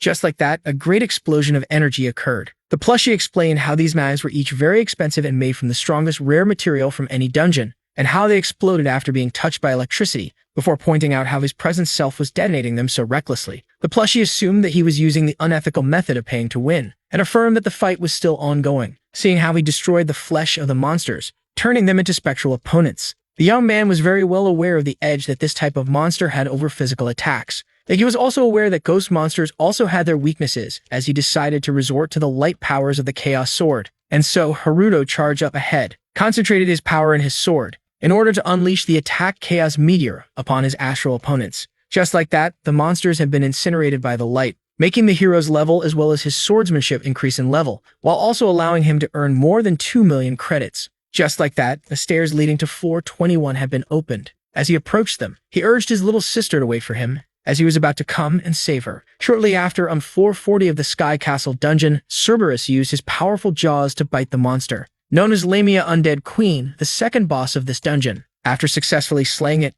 the sacred beast rushed to his master, requesting to be praised for his achievement. This made the plushie point out how the giant hound was more of a pet than a summon. Our hero, who had defeated 2 bosses, was suddenly stopped by his future counterpart upon reaching floor 50. This left Haruto intrigued, as the plushie became certain of his theory. It then asked the young man to use Eye of Time on the wall in order to perfectly see what lies behind. The protagonist quickly obeyed, and was shocked to see a secret chamber behind the wall, as the plushie explained that none had entered this dungeon in his timeline. It had seemed that this time it would surely be cleared, as he turned himself into the letter asked to be placed in the gap within the wall. The hero quickly obeyed, and ordered his beast to stay put as the path had opened. Just like that, the young man made his way into the secret chamber on floor 50 of the Sky Castle dungeon. Haruto feared that this was once again a tricky plot from his future counterpart, yet the plushie affirmed that this matter was too serious to recklessly joke around. The Akasha crystal that allows one to unlock his hidden skills had been discovered. Just as the young man placed his hand on it, it suddenly shattered, allowing him to level up his quick body and stop chain, as well as obtain the new skills known as Avatar Replay and Gravity Beam. The young man's passive had also leveled up, allowing him to unleash 3/4 of his untapped potential.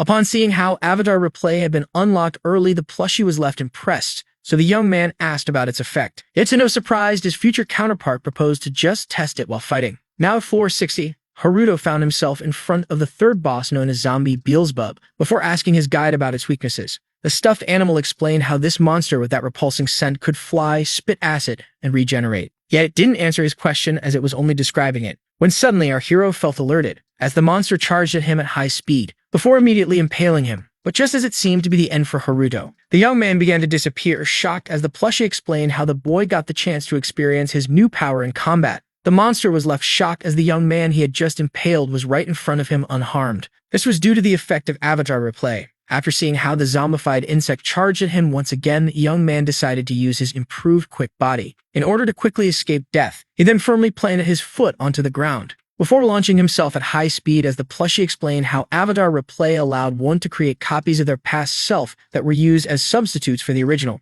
Just like that, by combining the two skills, our hero and his copies managed to surround the third boss of the Sky Castle. All Harutos then summoned the Chaos Sword and charged at the target, all at once, using simultaneously the skill Chaos Meteor. Upon seeing how it was overwhelmed, the giant bug decided to spit acid in order to destroy the copies. Yet to its shock, more appeared from behind the acid. Just like that, the third boss of the dungeon found himself getting attacked from all directions with light attacks. With that, Zombie Beelzebub had been defeated, marking our hero's victory. The plushie jokingly explained how the young man could now self-proclaim himself an injurer, yet the protagonist affirmed that it wouldn't fit his personality. With that, 3 bosses had been defeated. Yeah, just as the young man decided to make his way into floor 61, he was suddenly struck by a powerful headache that made him fall to his knees, before quickly passing out. 3 years before the main storyline, the hero found himself annoyed, as his little sister was begging him. Haruto seemed unsure, so Ria firmly affirmed that she wouldn't slack off and would see it through to the end. Upon seeing how much she was insisting on it, the hero decided to give up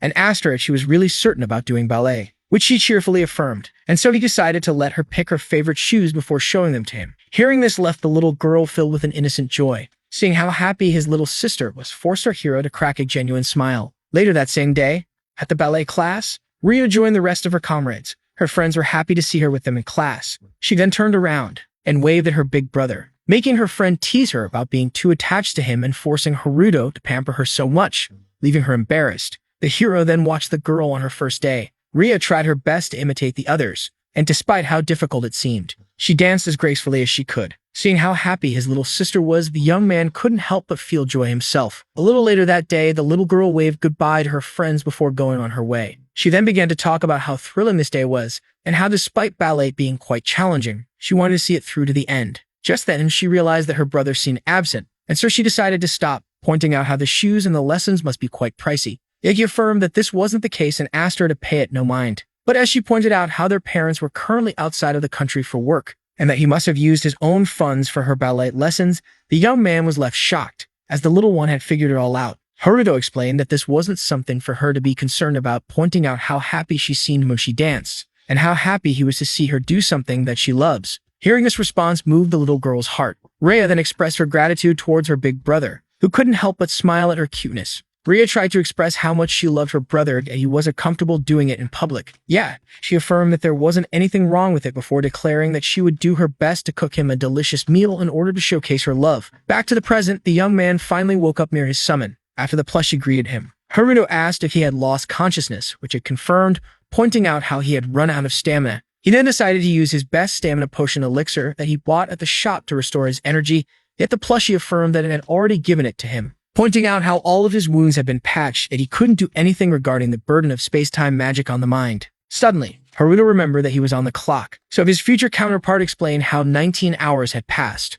With that, he quickly got up to resume his way, as he was determined to attend his little sister's ballet lessons once again. Meanwhile, the plushie looked concerned, as he began to think of how only 2 bosses were left, and how Haruto would soon fall and break if this tireless race went on. When this time comes, the time traveler will have no other way but to use his secret weapon. After that, our hero arrived at the domain of the 4th boss, known as Asset King Money, on floor 80. The powerful monster was quickly slammed into the ground, as the young man resorted to his new skill known as Gravity Beam. Just like that, the 4th boss was defeated, allowing our hero and his swordsmanship to increase levels once again, while earning him more than 3 million credits. With that, the young man grew exhausted, as his beast watched in concern. Haruto then expressed his gratitude towards the 3-headed hound. The young man then used an elixir in order to recover some health. Upon seeing the pain that he was in, the plushie proposed to take a small break. Yet our hero affirmed that they didn't have time, as only 3 hours remained before the reopening of the space-time hole, and so he decided to resume his speedrun. Shortly after, the young man had finally reached the final floor. As Haruto pointed out how they were now in space,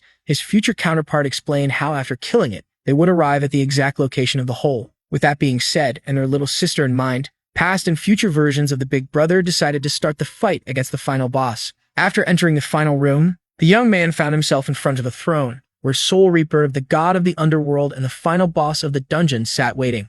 Just then, the entity opened its eyes and looked at our heroes. The plushie explained how they didn't have any intel on this boss in his timeline. As it got up from its seat, the monster pointed out how our hero was alone. Haruto was left shocked as his future counterpart pointed out how this monster was smart enough to be capable of speech. Soul Reaper then praised our hero for coming this far on his own, unlike the other humans who team up against their enemies. With that, both adventurer and boss summoned their respective weapons, and were now ready to face off. Soul Reaper affirmed that he was the ruler of the underworld, and that he would inflict the most lethal curse upon our hero. The plushie then claimed that his timeline knew about this monster's weapon, as it was the curse commanding divine scythe, which possessed powerful illusion magic along with several debuffs, making it extremely lethal. Yet the young man couldn't care less, as he quickly located its weak spot, seeing how he was determined to slay it regardless. He then used his quick body in order to charge at the monster, who couldn't help but be shocked by his quickness. Soul Reaper decided to counter with his scythe, quickly hitting the young man before knocking him away. Haruto then launched himself into the air and prepared himself to strike the core. With that, he threw a dagger at it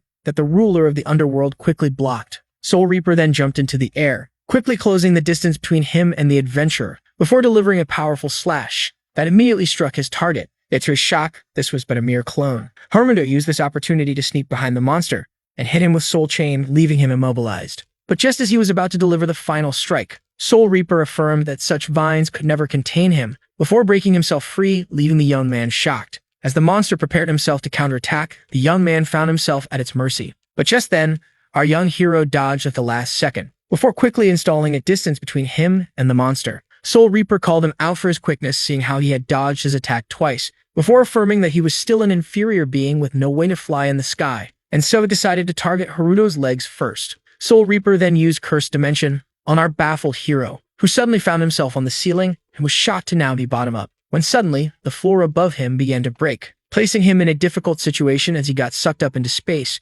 seeing how difficult it was for him to reach the top floor, yet now he was once again going back to Earth. Soul Reaper then affirmed that the young man had no way to dodge in the air before launching his attack, leaving our hero alerted. Upon seeing this, the young man summoned a dagger and realized that sacrifices were needed in order to win, as he exploded it right after throwing it. Just like that, the young man managed to use an offensive skill in order to dodge the incoming scythe. Yet he also slammed himself into the wall in the process. Upon realizing what he had slammed into, the young man planted his blade into the wall in order to stop himself from falling. This maneuver left the monster intrigued. The young man decided to take a moment to retake his breath, thinking of how the shattered floor must be an illusion made by the boss monster, that he most likely cast it on him when he used this cursed dimension, yet he had no idea how to cancel the spell. Just then, our hero noticed that Soul Reaper was charging right at him, and then charged up an attack, before unleashing a powerful breath on our hero, who despite his best efforts to dodge, couldn't help but have his leg hit. Soul Reaper explained how the adventurer is now his newest lab rat regarding magic experiments,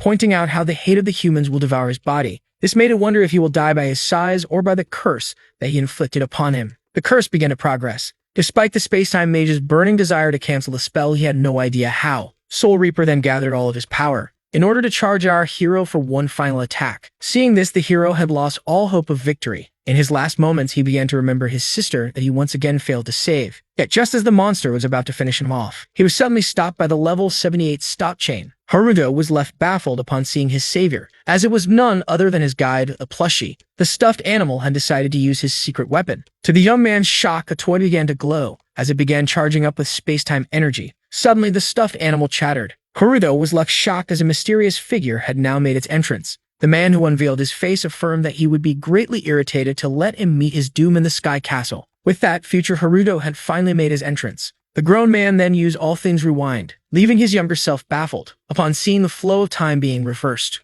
With that, the falling rocks began to ascend. His sword was pulled out from the wall. The room itself began to be rebuilt. The initial hall then slowly began to close on itself. With that, floor 100 was restored to its original state, leaving both demon and adventurer utterly shocked. Soul Reaper had a hard time believing that the spell he had cast was undone. The man then landed on the ground, pointing out how he hadn't returned to his original form in a long time. Soul Reaper claimed that it didn't matter if he was against one or two humans, seeing how he would now be going all out. And so he decided to summon the zenith of his magic studies. Just like that, little creatures began to emerge from his dark magic. As the monster pointed out how it would judge the two of them for their sins, the grown man pointed out how it could summon monsters that were almost S-rank. He then urged his present self to get back on his feet and to slay the final boss while he takes care of his henchmen. Hearing this left the young man shocked. The Grand Spacetime Wizard explained how powerful this monster was. Yet his younger self shouldn't mind it, seeing how he had acquired the necessary skill and knowledge to defeat it. The wizard then affirmed that they were one and the same. Just like that, past and present Haruto stood next to each other. The future one then decided to unveil his plan to his teenage self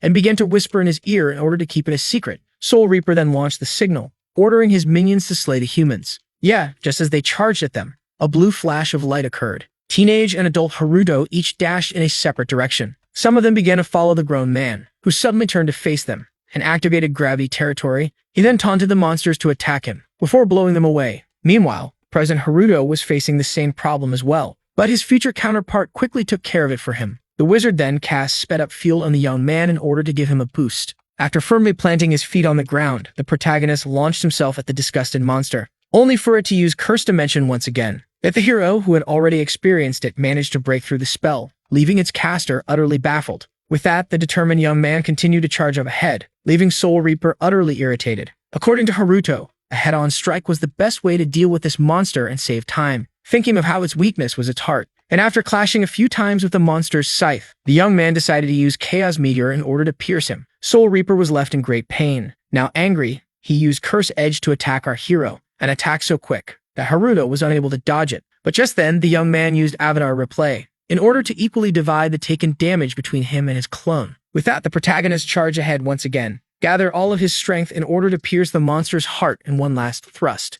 The young man targeted this area as it was the weak point of the monster. Seeing how it began to scream in panic, the young man assumed that he was victorious. Yet to his shock, Soul Reaper suddenly cracked a smile. As it turned out, the god of the underworld was heartless. The young man was then hit by the divine scythe. The wizard watched in horror upon seeing Soul Reaper split his younger self in half, while calling them out for assuming that his heart was his weak spot. The monster then explained that he had a skill as the god of the underworld that allowed him to fool humans with a fake weak point, and then began to laugh madly as his opponent fell into two parts to the ground. With that, as it summoned its henchmen, the monster dared the remaining human to attack him. As future Haruto began to complain about the weak point, Soul Reaper explained that something like him had no weaknesses, and that if he had one, it would be the forbidden crown of Hades on his head. The monster then launched his minions at the wizard, affirming that it wouldn't be showing a mercy. Yet the grown man affirmed to his younger self that they were now aware of the true weak spot. To the monster's shock, the boy stood right behind him. Soul Reaper was unable to understand the sudden appearance, so Haruto explained how the one that it had killed was a fake. The cursed clone then began to fade away.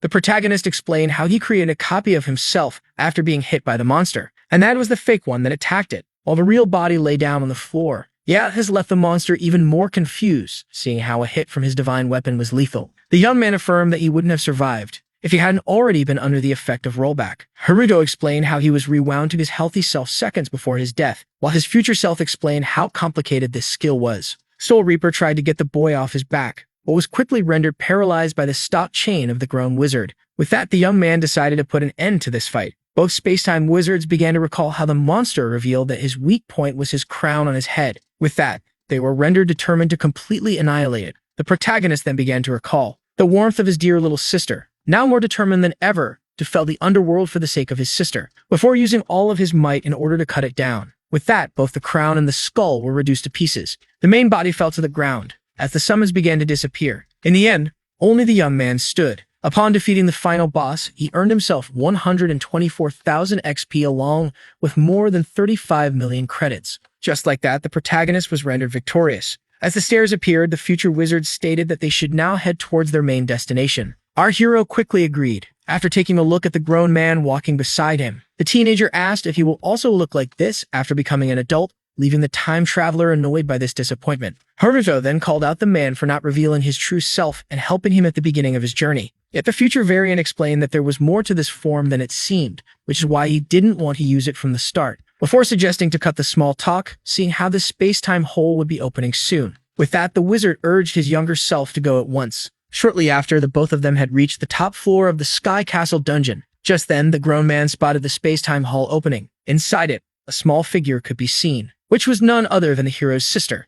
As they gazed into the hole, the older one explained to the youngest how they had 10 minutes before the hole closes. Yet when he flew right ahead, the present version got his attention. The future one remembered that his younger self isn't able to fly yet, and so he created a path for him using sped-up field. With that, both Harutos made their way to the space-time hall, where the little girl was trapped. Our hero quickly called her. Ria immediately recognized her big brother. The young man tried to reach her. He was held back by his older self, who explained how only their magic could be used to get her out from this breach deprived of any earthly principle. The time traveler then explained how he would get inside the breach in order to push her out, leaving his younger self to stop her from falling. After entering the space-time hall, the man resorted to his magic in order to push the girl out. Haruto stood ready to catch Rhea. The little girl had a hard time keeping up. Yeah, just as the boy prepared himself. The breach in the space-time continuum began to get smaller. To his shock, his future counterpart pointed out how odd it is, seeing how the hole should still be open for much longer. As it was about to close, he was left stunned, when suddenly it got reopened. The grown man, who used his power to prevent the hole from closing, urged the young one to get their sister out of here using his magic. So Haruto focused his magic and began to pull her to his side.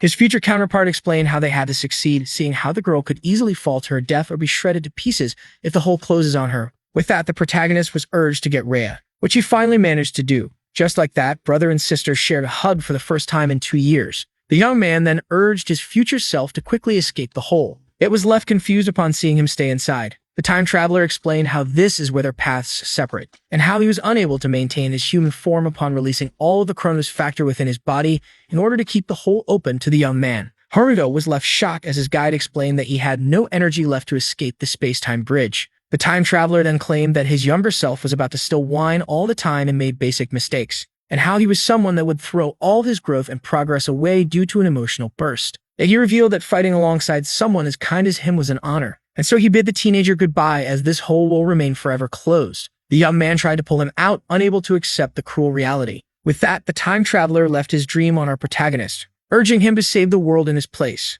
Upon hearing this, the hero was left shocked, gathered all of his strength in order to prevent himself from crying, as he accepted the time traveler's last demand. The man was then left pleased before turning his gaze to the little girl, and explaining how she was no longer in danger. But to his utter shock, the little Rhea managed to recognize him as her sibling Haruto. Upon hearing this, the man began to remember his sister in his original timeline. With that, he welcomed the little one last time with a genuine smile, before dissipating in the little space-time continuum. Just like that, the hole closed forever. The young man, who was overwhelmed by emotions, began to cry his heart out, as despite having regained his dear little sister, he had also lost his cherished master. A day after saving his little sister at high school, the Adventurer Cultivation Agency, our hero's arrival was awaited. To his shock, 5 girls all rushed at him. Haruto was surprised to see the last-year students approaching him. One of them thanked him on her and the delegation of the Student Council President's Victims Association behalf. All expressed their gratitude towards the protagonist. The girls then began to talk about how relieved they were that they didn't have to worry about the pervert that the president was anymore. One of them declared the protagonist as their hero, pointing out how unfair it was to title him God of Plagues.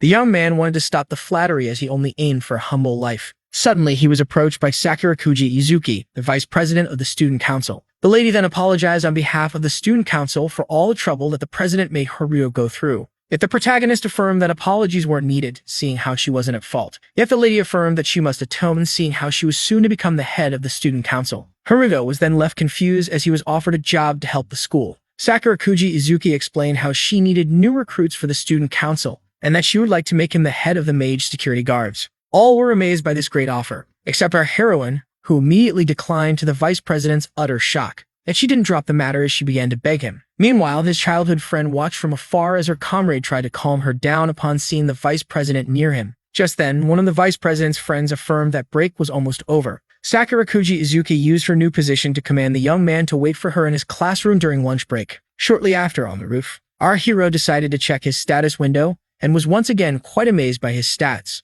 Haruto even claimed that he was invincible with everything that he had acquired. According to the young man, this progress shouldn't be surprising, seeing how he had gone through Sky Castle Dungeon and its 5 bosses. He had also acquired an impressive number of credits, which were a sum too important for a mere student to possess, when suddenly, a familiar sound attracted his attention. The new president rushed to the roof searching for him. Yet to their shock, they couldn't find our hero there. The annoyed Sakurakuji Izuki was irritated by the fact that her order was ignored, while one of her comrades proposed to search the gym next.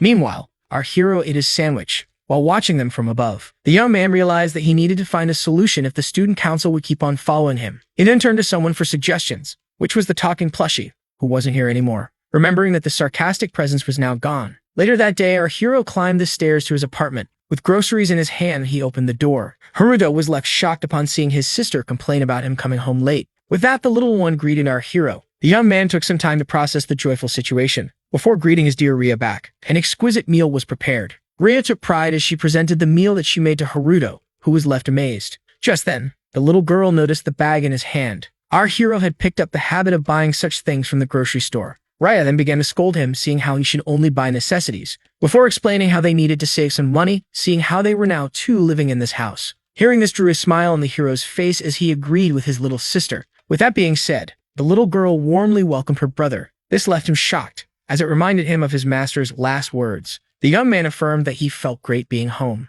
Just then, the little girl remembered to do something before eating. The two siblings addressed their dead parents, thanked them for everything, and asked them for their guidance. Haruto was pleased to see how kind his little sister was. Just then, she noticed the last gift she had made for her brother.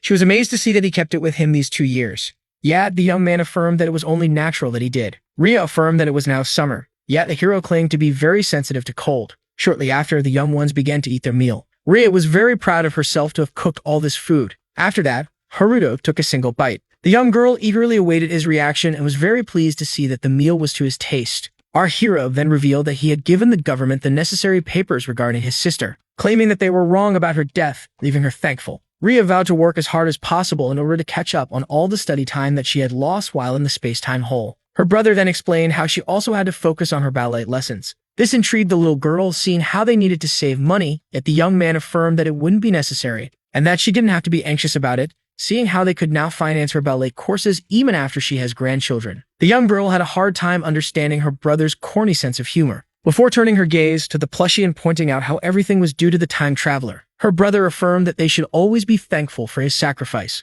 Upon recalling how the future Haruto had tasked him with saving the world in his place, the young man began to wonder about how to actually do that. Raya then recalled how she found something in her outfit after escaping the hole. As she placed the blue construct on the table, she asked her brother if he had any knowledge about it. The protagonist was shocked, as this was a message cube, when suddenly it was activated, revealing a hologram of the future Haruto in his plushie form, leaving the young man amazed. The plushie began to explain how he must have met his demise if this message has been discovered, and how his younger self must not have any idea on how to fulfill their promise. The young man was left shocked at how accurate this message was. The stuffed animal then claimed that he had made the necessary preparations for after his death, seeing how he was the greatest of the mages. Before babbling about his own awesomeness and how he was worthy of compliments, this left the protagonist a little bit weirded out, seeing how smug his future self was in his message. But was then left intrigued as his plushie counterpart explained how he left a letter from the future version to him inside his storage. The stuffed animal affirmed that this letter was the key to saving the Earth. With that, our hero acquired the item known as Letter F for becoming a Spacetime Mage version 2.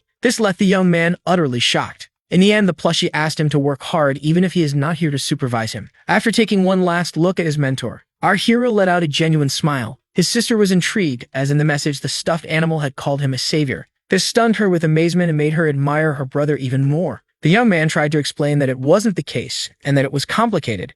Yet upon seeing how intrigued she was, he had a hard time explaining it. Meanwhile, at the general headquarters of the Adventurers Guild in Marunouchi, Tokyo, on the highest floor where the 7 sages have their meetings, the chief of the Minato branch, Kurogane, also known as Iron, decided to aboard the next subject. As according to him, the death of the Chaos Dragon, the conquering of Sky Castle Dungeon, as well as the illegal entry of the Weapons Synthesis Lab, had all been committed by the same person, whom they must discover the true identity of. Sage 5, who was known as King of Kings, theorized that the said dungeon must have been equal to an S rank. This left Sage 2, Oracle Deliverer, who was known as Platinum, amazed as such a dungeon had been cleared by a single person. Yet the exalted magic swordsman Kiryu Muramasa, who was Sage number 6, explained how this wasn't likely. Meanwhile, the third sage, Triple D, who was named Oz, began to reflect on it all in silence. This matter greatly captivated Omni Elemental, who was the first sage named Q, as it could be seen as a challenge to the power of the guild. Meanwhile, the fourth sage, who was known as Siren the Psychic,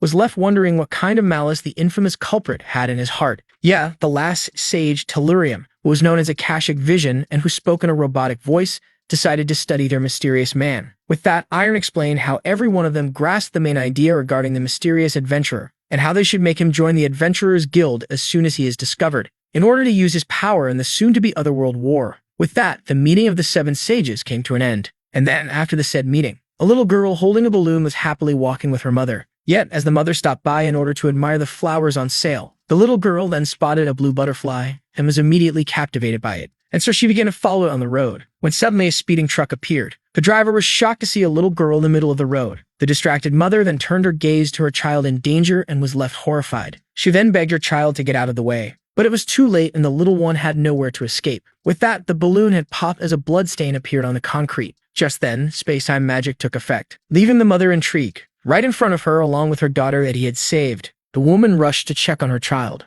Haruto, who understood how terrified the little lady must have been, reassured her that everything would now be okay. With that, he placed her back on the ground as she thanked him. The relieved mother then hugged her child, seeing how she was now safe. Our hero was pleased to have rescued the girl in time, as upon noticing the truck, he assumed that he was unable to help her. Yet his space-time magic made it possible, and aside from losing the girl's balloon and drink, it was pointless seeing how she was now safe. Our hero felt glad to have helped someone using his own strength. The lady explained how she would properly show her gratitude, yet the young man explained how she wasn't forced to. Yet the lady insisted on thanking him before asking him about his name. Yet the protagonist refused to give it, seeing how he wanted to stay as discreet as possible. With that, our hero resumed his way, and decided to speed up, seeing how it was almost time. Shortly after, our hero began to jump on the roof of the division of the Adventurers Cultivation Agency. After arriving at his destination, the young man looked down on the entrance, only to find the student council looking for him. Haruto was pleased to see that he had escaped them once again. Later that day, while in class, as the students were whispering to each other, the young man could tell for a fact that all were talking about him even without resorting to his magic. Meanwhile, his childhood friend began to think that he was now in a league of his own, just like once she stumbled upon him while leaving the Adventurers Guild. In the past, in the Metropole and Government Office of the Adventurers Guild in Shinjuku, a student claimed to be from the Cultivation Agency School in Nakano, which was none other than Rin Shinano, signaling the end of her B-ranked dungeon exploration. Yet as she made her way to exit the office, the man was left intrigued by the location of her school. The man asked her if one of her comrades was named Sikuju, leaving the girl shocked as she confirmed. So the man explained how the chief of the weapons synthesis laboratory had come up with a theory regarding weapon crafting that was given this very name. The girl was shocked as it was revealed how a student from Nakano was the one that helped him come up with that theory, which sounded foolish to the man. And this left Rin Shinano to think, wondering about the extent of her childhood friend's growth. Class was then ended, yet one of the students decided to talk about the exchange student that would arrive next week. Meanwhile, at lunch break, our hero sat alone on the roof, gazing at the letter that was given to him by his future counterpart. The letter explained how space-time magic was just a means for support, and that our hero's true power would lie in his swordsmanship skills, and then began to vanish, assuring the young man how he would one day understand why he was asked to focus on his swordsmanship. Haruto realized that his late master was as enigmatic as ever, seeing how he didn't explain much. Suddenly, a young man set foot on the school grounds, and immediately activated his skills, flash stride, and stealthy steps. With that, he began to move in the blink of an eye. The protagonist was suddenly left alerted, as he noticed a presence standing on the roof, so he quickly summoned his chaos sword and asked the intruder to unveil his identity. Yet the one in white, who had recognized him as the Anon, stated that he was here to seek his help. After turning to face him, the one with glasses affirmed that their world as they know it was on the brink of death. As the young man affirmed how they wanted to use the Anon's power, our hero was left alerted, seeing how he could only sense the one in white. After that, he approached him. He wasn't a normal hunter. Haruto demanded an explanation regarding his claim about the death of the world. Yet the young man affirmed that there was nothing to explain and that everything and everyone our hero loved would meet its demise. This left him shocked as he remembered his little sister, that he refused to believe it, seeing how he didn't know anything about the one in white, seeing how he suddenly appeared out of nowhere and began to throw ominous and cryptic claims at him. Haruto affirmed that this annoyed him, seeing how it reminded him of his late master. The hero affirmed that he would be the one in charge of his destiny and that he would do as he pleased. This made the one wearing glasses crack a smile, before showing our hero a picture, stating how it was a photo of his little sister. With that, the angered young man unleashed a powerful wave of energy. The other swordsman was shocked to see that this was fighting spirit,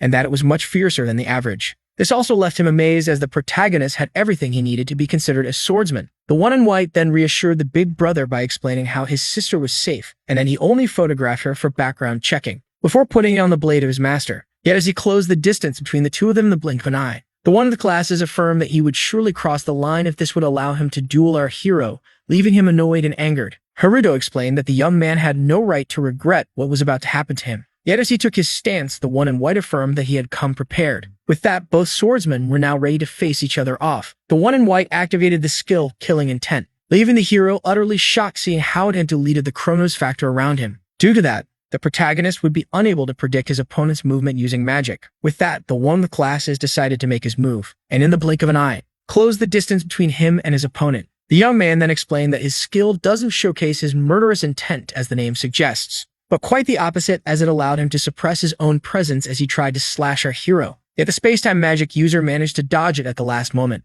As he installed a distance between the two of them, the protagonist began to think of how this skill was deleting the Chronos factor from around his opponent. Haruto found it ridiculous that the one in white explained his skill to him like some comic book character. Yet the katana wielder affirmed that he only revealed the mechanism of his power, due to his absolute confidence regarding his own victory. And as he sneaked up past our hero, he explained how someone with no aura could easily have the first move on their opponents. The young man tried to move out of the way, but it was too late. With that, the one in white scored a successful hit and finally managed to slash him. But as the image began to dissipate, the young man was left shocked. Our hero, who had used the skill Avatar Replay, managed to sneak himself behind his opponent. Haruto tried to slash his confused opponent, yet he escaped at the last second. Seeing how he had missed left the young man very annoyed, as his opponent decided to take a few steps back. As the buttons on his chest began to fall off, the young man began to think of how he should have had the first blood and that what he had got wasn't an afterimage. The hero then used his skill, Quick Body, in order to speed himself up and immediately charge at his opponent. This left the man amazed by the strength of the unknown, before cracking a smile upon seeing how captivating it was.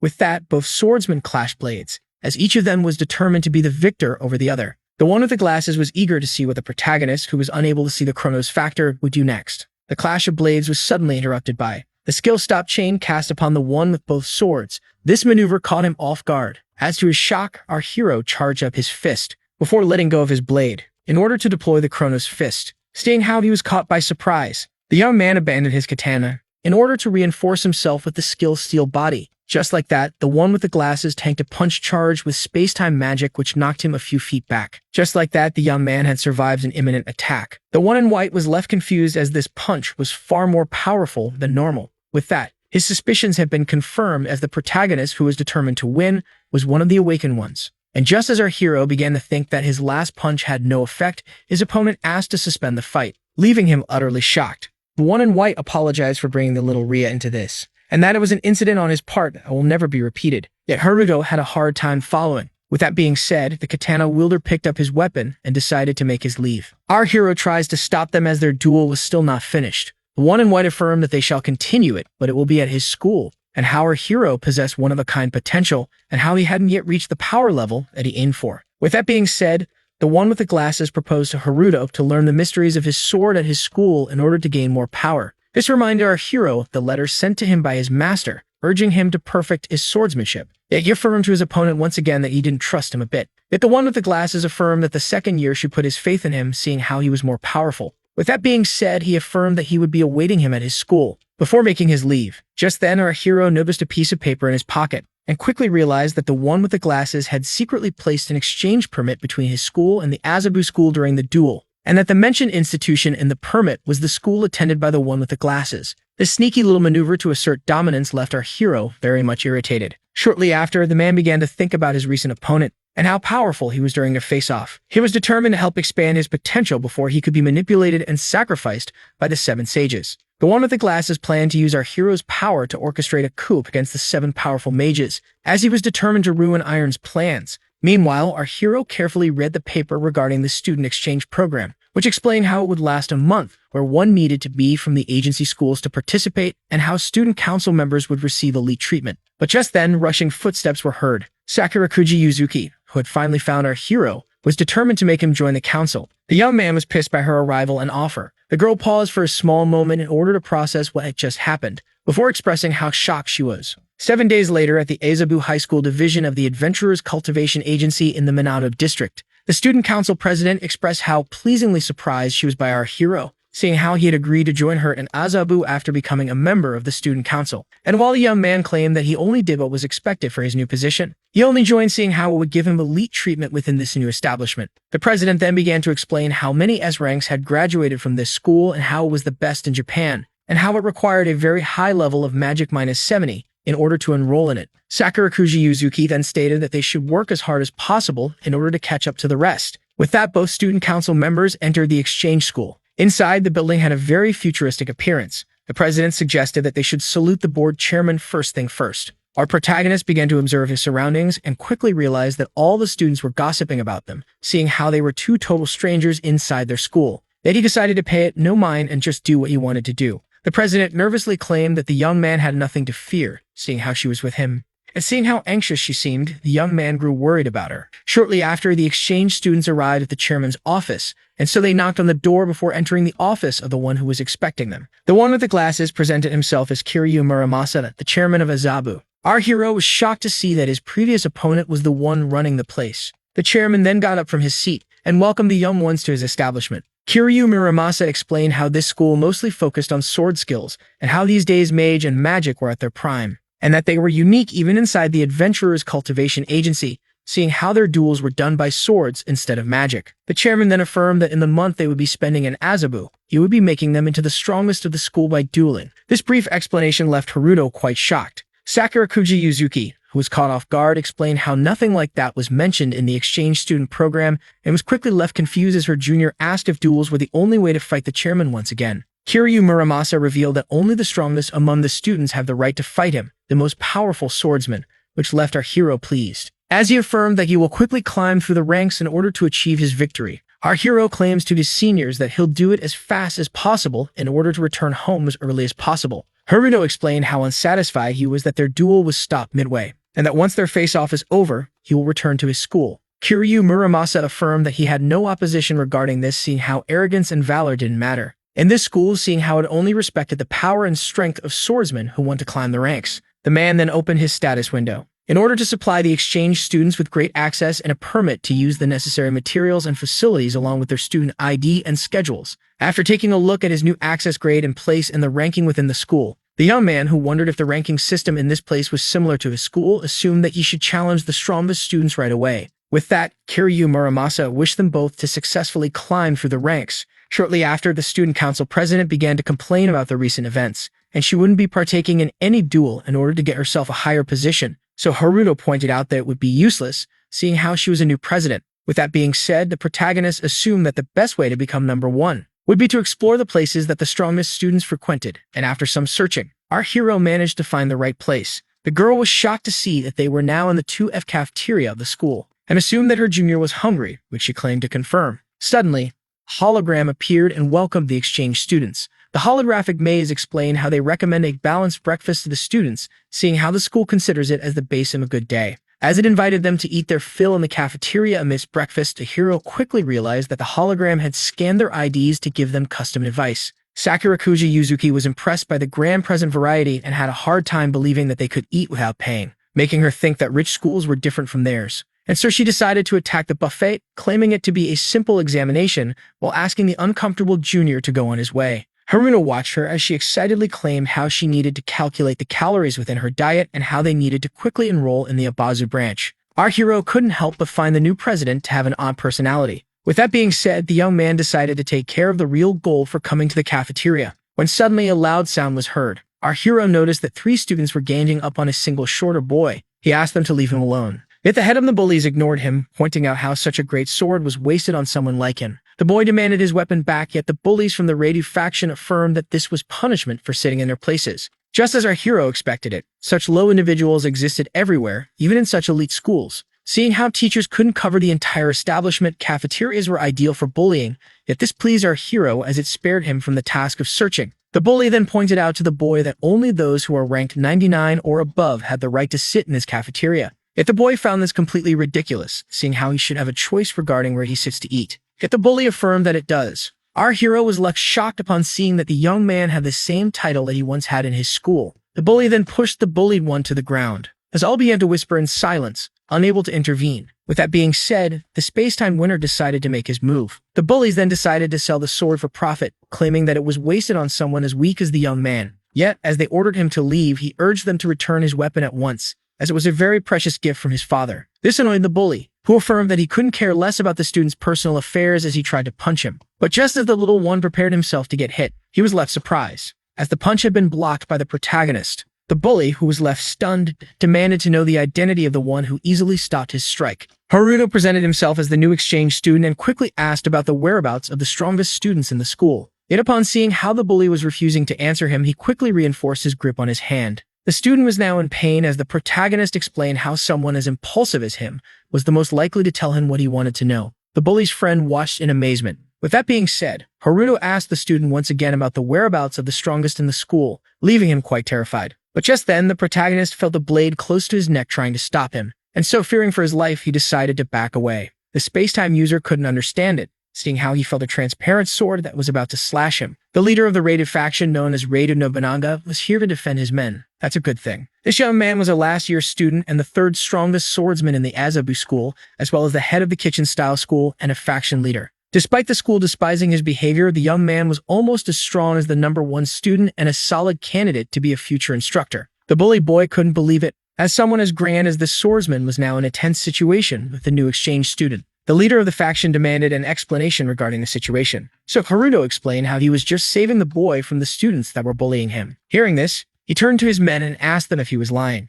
The bullies denied Haruto's story, claiming that they were just trying to get seats for the faction. With that being said, the leader smacked the boys, leaving the boy and the hero shocked. After knocking him out, Reidu Nobunama affirmed that their eyes betrayed them when lying, before picking up the blade and apologizing on behalf of them for the bad behavior that they had showcased. Our hero, who was caught off guard, affirmed that this apology wasn't necessary. The leader of the faction then immediately returned the stolen katana to its original owner. The amazed boy thanked him. The protagonist was shocked to see that someone as righteous as Reidu Nobunama was the one in charge of the three boys. The faction boss revealed that despite his desire to forget everything after apologizing, he affirmed that he was unable to, seeing how the honor of their faction was now at stake. And so he challenged the protagonist to a sword duel. The boy urged him to decline, seeing how Reidu Nobunama was one of the three strongest students in the school. Yet to his shock, our hero immediately accepted. This pleased the third-year student, who proclaimed that he would be awaiting in the arena at the end of classes. With that being said, the young man nervously asked our hero if he wouldn't be harmed, stating that it was foolishness to accept the challenge of one of the school's strongest. The hero decided to ask the boy a question of his own. Haruto asked him if he wasn't angry by the way he was being treated,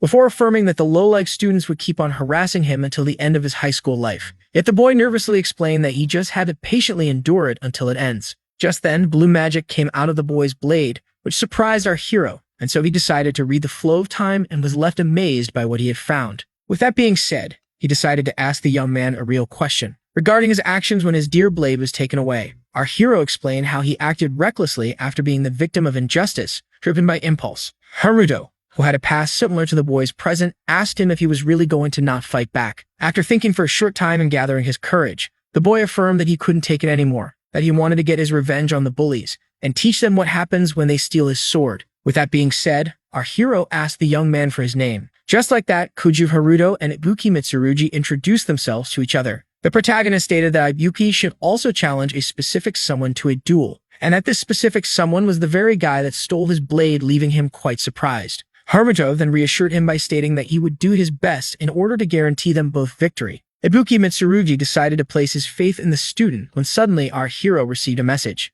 It was from the student council president, who wanted to know his location, seeing how she was still enjoying breakfast. This message that broke the mood greatly annoyed our hero, as the time for our hero's duel in the waiting room of the arena. The student council president began to scold him for picking a fight with one of the top-ranking students on his first day. Our hero struggled to explain, and claimed to have had a long day, yet the president affirmed that this explanation wasn't enough. So he recalled the words of the chairman urging them to get to the top rank, and that it was faster to just challenge the third strongest student. Haruto revealed that he plans to become the #1 student, defeating the chairman and finally returning home. Ibuki Mitsurugi was deathly shocked by our hero's ambition. It had a gut feeling that he could very well accomplish it. The boy explained that if he manages to win, he will be the first student ever at the Azabu school to defeat the chairman, which will probably allow him to acquire the legendary skilled cube, leaving our hero quite intrigued. According to Ibuki Mitsurugi, the chairman who had created this school had placed the mysteries of the sword that he learned inside one skilled cube. This left our hero shocked, as he remembered how he was invited to be taught the mysteries of the sword in Azabu by Kiryu Muramasa himself. The space-time mage asked about the nature of the cube, so the boy explained how it contained the skilled dimensional slash that only the chairman had mastered,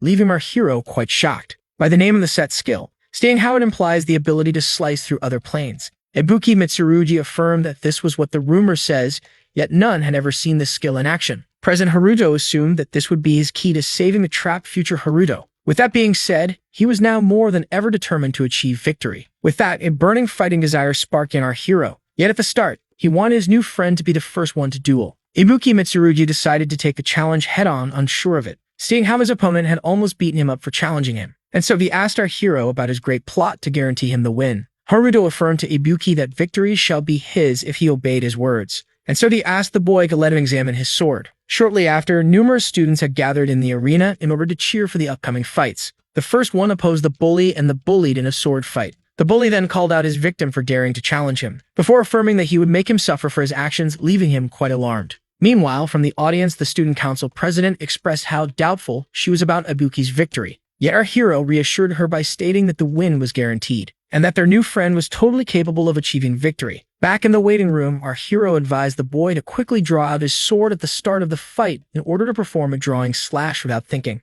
Ibuki was confused seeing how short the plan was. The protagonist confirmed, stating that there was a high chance of the bully charging at the beginning of the duel, seeing how he perceives Ibuki as a weak, small person. According to our hero, the bully must think that he will achieve victory by scaring off his opponent, which is why they will use his way of thinking as an advantage to gain the edge, which shocked the young man. Our hero then urged him to keep his eyes open, seeing how hitting the target was a must. Before stating that this should guarantee the young one victory, Haruto asked his new friend to have faith in him. With that, Ibuki agreed to leave his faith in the hands of the exchange student. The protagonist was certain that his new friend could win against his bully. Meanwhile, in a room above the stadium, the chairman watched from afar. With that being said, the duel between the bully and the bully had begun. The duel was about to start. Ibuki Mitsurugi, the second year, who was ranked in the top 3,500, faces his bully, Kinju Kentaro, a second-year student who was ranked number 153 within the school. The bully then affirmed that after his victory, they will continue their relationship as it is. The young man gathered his courage, clenched his fist in frustration,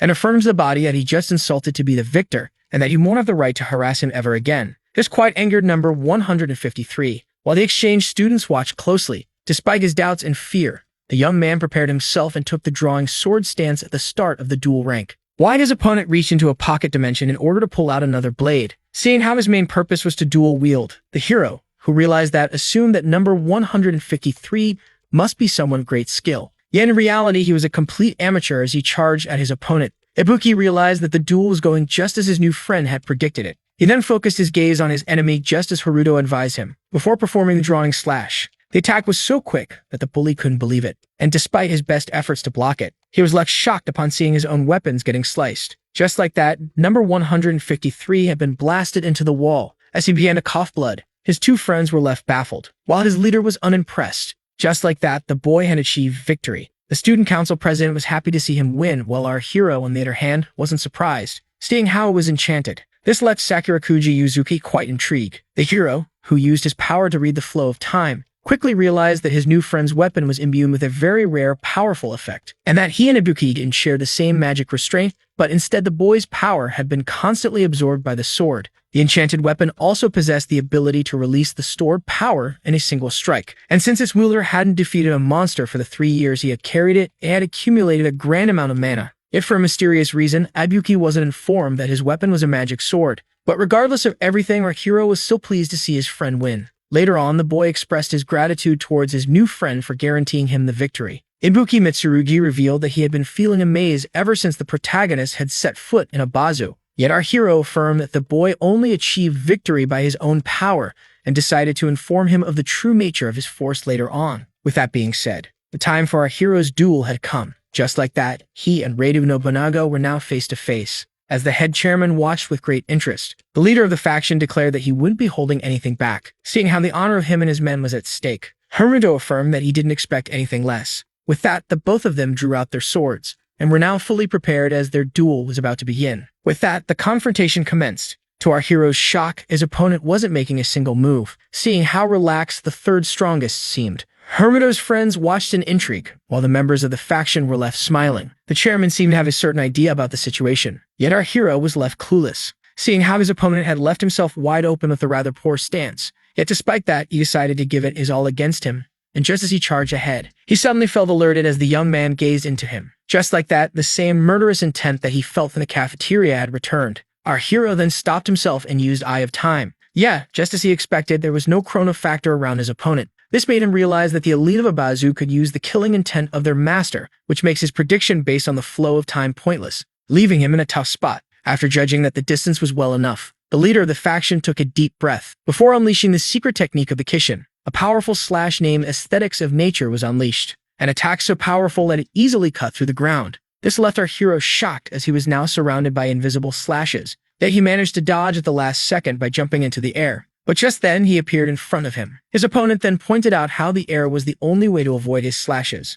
before launching another attack with his katana, that the young man immediately blocked using his chaos sword. Radu Nobunaga was then left quite intrigued as he noticed the protagonist imbuing his fists with mana. The young man then quickly used the defensive steel body in response to the offensive skill Chrono Fist. With that, number 3 tanked the powerful space-time punch and cracked a smile. Our hero was left baffled upon seeing that his opponent was rendered unharmed by his attack. With that being said, each of them took a few steps back. Raiden Nobunaga expressed how amazing it was that the young man could take on his secret technique. As the faction leader began to praise him for his skills, the protagonist was left amazed to see him come out unharmed from his space-time punch. The third-year student affirmed that his fighting style also relied on a well-trained body as well as short swordsmanship, and that his effortful flesh is then turned into a sharp plate. The hero took a moment to retake his breath and decided to rely on his instincts, the flow of time. Raiden Nobunaga was shocked to see that his opponent was now only thinking higher thoughts, and so he decided to imitate him. With that being said, each of them used speed-enhancing skills.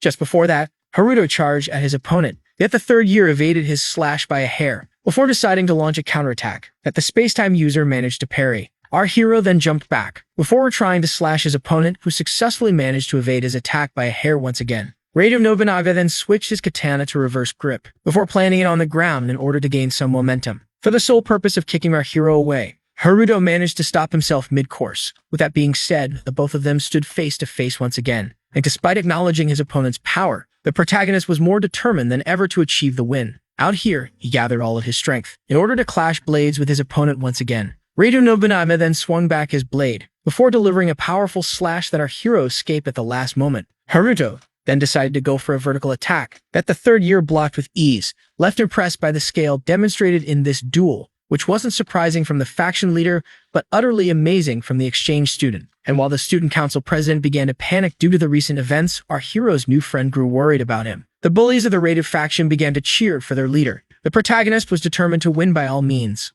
All of this in order to save his lost master in the space-time hall. Seeing how determined his opponent was, the young man was left intrigued and assumed that he must be fighting for what seems to be a losing cause. Despite having admiration for such devotion, Raiden Nobunaga affirmed that victory shall be his as he deployed emerging aura that left our hero alerted. With that being said, the third strongness of Azabu charged at the exchange student, thinking of how he was in a similar situation, fighting a tough fight. One day, the 8-year-old Raiden Nobunaga informed his mother that he would be going out. She merely asked him to enjoy his time and be careful. After that, he had arrived at school. The boy noticed something odd, as insulting messages demanding his return home were written all over his desk. The culprits mockingly began to wonder about the one who had done such a thing. All began to mock him, stating that what was done to him wasn't an injustice, and that he was a miserable and poor thug. The young Raiden Nobunaga had no choice but to live his school life alone. Later, when he returned home, the man demanded from the lady the debt that she owed him. Upon seeing that the lady in question was his mother, the little one was left utterly shocked. Despite knowing that the lady wasn't at fault, the man pointed out how she was fated to become the one that would repay her dead husband's debt. The young boy's mother asked him to have a little more patience and give her more time so she could find a solution in order to get the necessary funds. Upon hearing this, frustration began to fill little Raiden Nobunaga's heart. Later that night, the same boy began to train on a punching bag, as he was determined to gain more and more power in order to get out of this miserable life. A few years later, Raiden Nobunaga delivered a powerful punch to his opponent. Just like that, he had easily won the boxing match. Shortly after, the boxer thanked his manager for giving him his share of the rewards. Despite now having a job, the young man was still obsessed and in pursuit of power, seeing how to him it was the only way to shield his dear ill mother. And as he began to think that he would do anything in order to gain more power, he suddenly stumbled upon a mysterious someone that recognized him as the junior high school student and the champion of the underground illegal boxing arena, Raiden Nobunaga, leaving him intrigued. The one in white explained how, upon witnessing the young man fight, he judged that he was wasting his physical prowess in such a place, leaving him angered. But just then, attention was captivated by the chairman who put his all for money for the sake of his mother. This filled the young man with a rage like none before. Yet the man cracked a soft smile and invited the young man to learn swordsmanship at his school. The boxing champion was intrigued upon learning of the Kishin style. According to the one in white, the techniques of the Kishin style were perfect for martial artists, and that he should come and find him after getting a grasp of them. With that being said, the chairman reached out his hand and invited him into the Azabu school, which specializes in sword wielding, before offering a scholarship. Yet the young talented one quickly flung his hand away, stating that it all seemed like a scam to him. So you're just making up excuses now. Yet now more determined than ever, as thirsty for power as he is, Raiden Nobunaga began to bleed from his fists upon clutching them so much as he was determined to get stronger by any means. 2 years had passed since he encountered the chairman, and the one who always wanted power since childhood had quickly mastered the Kishin style. He also had his own theory about the reason behind the chairman inviting him to this establishment. Seeing how many delinquents and impolite persons attended the school, seeing how only the strongest sword was allowed to speak, and so he assumed that the one in white wanted him to lead the delinquents. Just like that, the Raidu faction, which was entirely composed of thugs, came to light under his command. Yet the powerful swordsman couldn't help but find the chairman suspicious, and yet he taught him a way to earn a living. Just like that, he and his mother were debt-free, which left the young man very thankful to the chairman. Raidu Nobunaga was also aware that those outside their minds perceived his men as some sort of low lives. Yet to him, they were just delinquent who lived like a thug that he could have become. For this whole reason, the third-year student was more determined than ever to achieve the win. This display of determination surprised our hero. His opponent then used Scenic Beauty, a secret technique from the Kishin. This allowed him to turn the tides of the battle. The protagonist found himself in a difficult situation as he was about to lose his duel in a contest of strength on seeing how much power Raidu gained so suddenly. Haruno had to admit that the faction leader was like none he ever fought before, and that their clash of blades revealed that Raidu Nobunaga was an honest person. The space-time user, who couldn't use his Eye of Time, had no choice but to rely on other means, and so he decided to have faith in his own power, as well as his blade Chaos Sword, which had been with him all along. Just like that, an aura equal to the katana wielders appeared in the arena. As he placed all of his strength in this strike, he couldn't help but remember the words of the letter affirming that the sword was the key to their strength. The faction leader was shocked to see his opponent cracking a smile. With that, the swords stopped pressing against each other. Raidu Nobunaga couldn't bring himself to judge the young man, seeing how he was also enjoying their confrontation, and so the both of them charged at each other once again, causing an explosion due to the clash. And while all were left shocked and fearing for the one they were rooting for, the chairman watched closely, waiting for the results to be unveiled. At first, both were standing, but just then, it turned out that the third-year student had been slashed and his weapon had been broken. This left the faction leader utterly shocked, seeing how his katana as well as his steel body had been slashed, leaving him no choice but to acknowledge the power that our hero was wielding, and that it could be far stronger than the one in white as he fell to the ground. Just like that, and to the student council president's shock, the protagonist had won the duel. The tired hero then looked at his opponent, as his thugs rushed to heal him. Meanwhile, the board chairman admired the young man who had defeated the third strongest in his school by resorting to techniques and skills. This made him certain that our hero was an awakened one and was perfect for taking down the evildoers who had been dwelling in Azabu for so long. Meanwhile, the young man began to tremble due to his recent sword duel, as there was a joy like none he had experienced before. Then our hero was left surprised, as Raidu Nobunaga and all of his faction stood in front of him. All then apologized to him at once. Yet he turned to Ibuki, who also agreed that this was too much, and that an apology wasn't needed. Raidu Nobunaga thanked them for their comprehension, before surely affirming to our hero that being defeated sometimes filled him with joy. Our hero was left baffled upon seeing how fast his last opponent changed from apologetic to energetic. Just that he noticed that the gazes of all the students were upon them, and so he quickly searched down the faction leader in order to not attract much attention. The third-year student affirmed that he didn't need to do him like that, revealing that if our hero ever found himself in a problematic situation, he was free to ask his faction for help, seeing how they will surely come to his aid. The shocked young man accepted the kind offer. Haruno decided to call the Raidu faction if he ever found himself in trouble. The next day it was revealed that while human crime was decreasing, monster destruction was increasing, forcing the authorities in Japan to work with the Adventurers Guild. And that, to the Adventurers Guild's statistics, the Japanese economy had seen a steady growth rate since the appearance of the dungeons 3 decades ago. Our hero decided to go on his way. The newsman revealed that their country had resorted to numerous facilities to make hunting equipment, as all who sought to roam dungeons were Japanese. With that being said, the little sister handed her big brother his lunch, leaving him thankful, as the news explained how this was the third economic rise in their country after a big disaster. Ria asked her brother if he would be attending the other school today, first stating that he was part of an exchange program. His little sister wished to visit the elite school, assuming that it must be very fancy. Yet to her shock, her brother revealed that despite looking new, its inside leaned more towards tradition. Raya then pointed out how enjoyable a normal school life must be. This shocked the protagonist, as it made him remember that today is his little sister's first day at middle school, which Ria confirmed she needed to make up for the lost time at her elementary school level. With that, the boy, who was determined to make his little sister happy, stated that he would support her, stating that they both should work as hard as they can. Later that same day, while walking to school, Haruno noticed a conflict between a boy and a girl who urged him to release her. The young man was having none of it, seeing how he had spent too much on her. Just then, the crowd recognized the girl as the successful influencer Milulu, who was a soon-to-be singer with countless followers, who seemed to be in a conflict of some kind with the boy.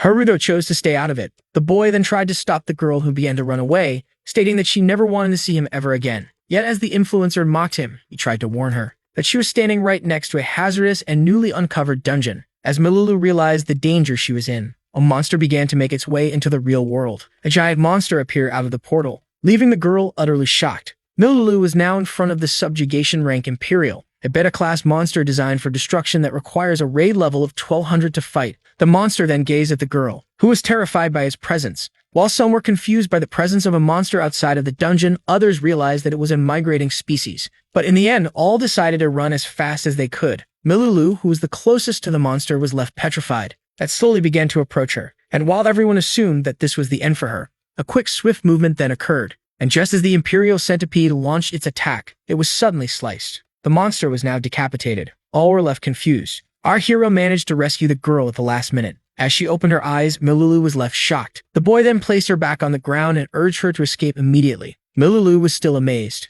Despite wanting to live a normal life, the hero's consciousness wouldn't allow him to let the people be carnaged by the monster, when suddenly he was left stunned upon seeing the head that he had just cut down regrow itself, making him realize that his opponent had the ability to regenerate. Just then, men in red arrived at the scene and introduced themselves as members of the Adventurers Guild from Minato. All urged the young Haruto to flee while he could in order to spare himself a cruel fate. Upon realizing that they are up against a beta-class monster who is a subjugation rank, and that they were under-leveled, they realized they were no match. One of the men stated that they should request backup from the Seven Sages, yet the other affirmed that it would be pointless, seeing how they would arrive too late. Our hero was then left stunned upon learning that despite being outmatched, the adventurers would take on the monster for the sake of the citizens. Just then, the Imperial Centipede charged at the humans. Yet just as they began to fear the worst, it was suddenly immobilized by none other than Haruto, who used Stop Chain Level 2. All were left amazed by this grand feat. The protagonist was well aware that keeping a low profile was now the least of his worries, and so he decides to use the full extent of his power. Hello and welcome as well as level 3 of Quick Body in order to charge up the monster. But just then, the Imperial Centipede launched a powerful liquid at our hero, only for him to quickly escape, bending over it. The young man decided to limit the destruction as much as possible, seeing how the last attack was poison and acid at the same time. But just then, he noticed that the S-rank monster was about to bite him. Just like that, the protagonist found himself in the jaws of the giant monster. Yet the beta class was left surprised upon seeing that his latest victim was suddenly vanishing. The hero had used Avatar Replay in order to save himself, explaining how this was a copy of the recent past him. With that being said, he decapitated the monster once again. All were left amazed as the S-rank monster fell on the ground. Milulu was particularly baffled. That being said, the young man landed next to the corpse and resorted to his space-time magic in order to cast Material Rewind upon it in order to forbid it from regrowing its head. Just like that, the monster was finally defeated. With that being said, the protagonist had taken down the first centipede head out of the starting 8. The hero firmly grasped the scale sword and stood ready. An Imperial Centipede then charged at him, only for him to dodge it at the last second, before jumping above it, high into the air while charging a powerful attack and unleashing his strength all at once, in order to deliver a powerful slash that resulted in quite the damage. The young man kept on rushing through the battlefield. He had already destroyed 5 of them. Meanwhile, the adventurers were left baffled by this power, seeing how he seemed like a mere student from high school. But just then, our hero was left alerted, upon seeing a bright light forming right in front of him. The 3 remaining monsters were each preparing a powerful beam, and the attack was quick and the target was one. Yet it wasn't enough to impress the protagonist, who swiftly dodged the attacks. His eye of time allowed him to easily predict the movement patterns of the attacks in front of the monsters and didn't go unnoticed. Just then, something came out of the ground. Haruto was being the target of a sneak attack from underneath. Just then, our hero recalled his last duel, and how his opponent activated Steel Body that allows him to enhance the durability of his physique, and that the one in white also resorted to this technique while thinking that his own lacking points were endurance and durability. Haruto decided to take a different approach, seeing how he usually evades every attack, causing him to burn too much stamina. And so he decides to apply the principle of Chrono Fist in a different way by channeling his Chrono Factor within.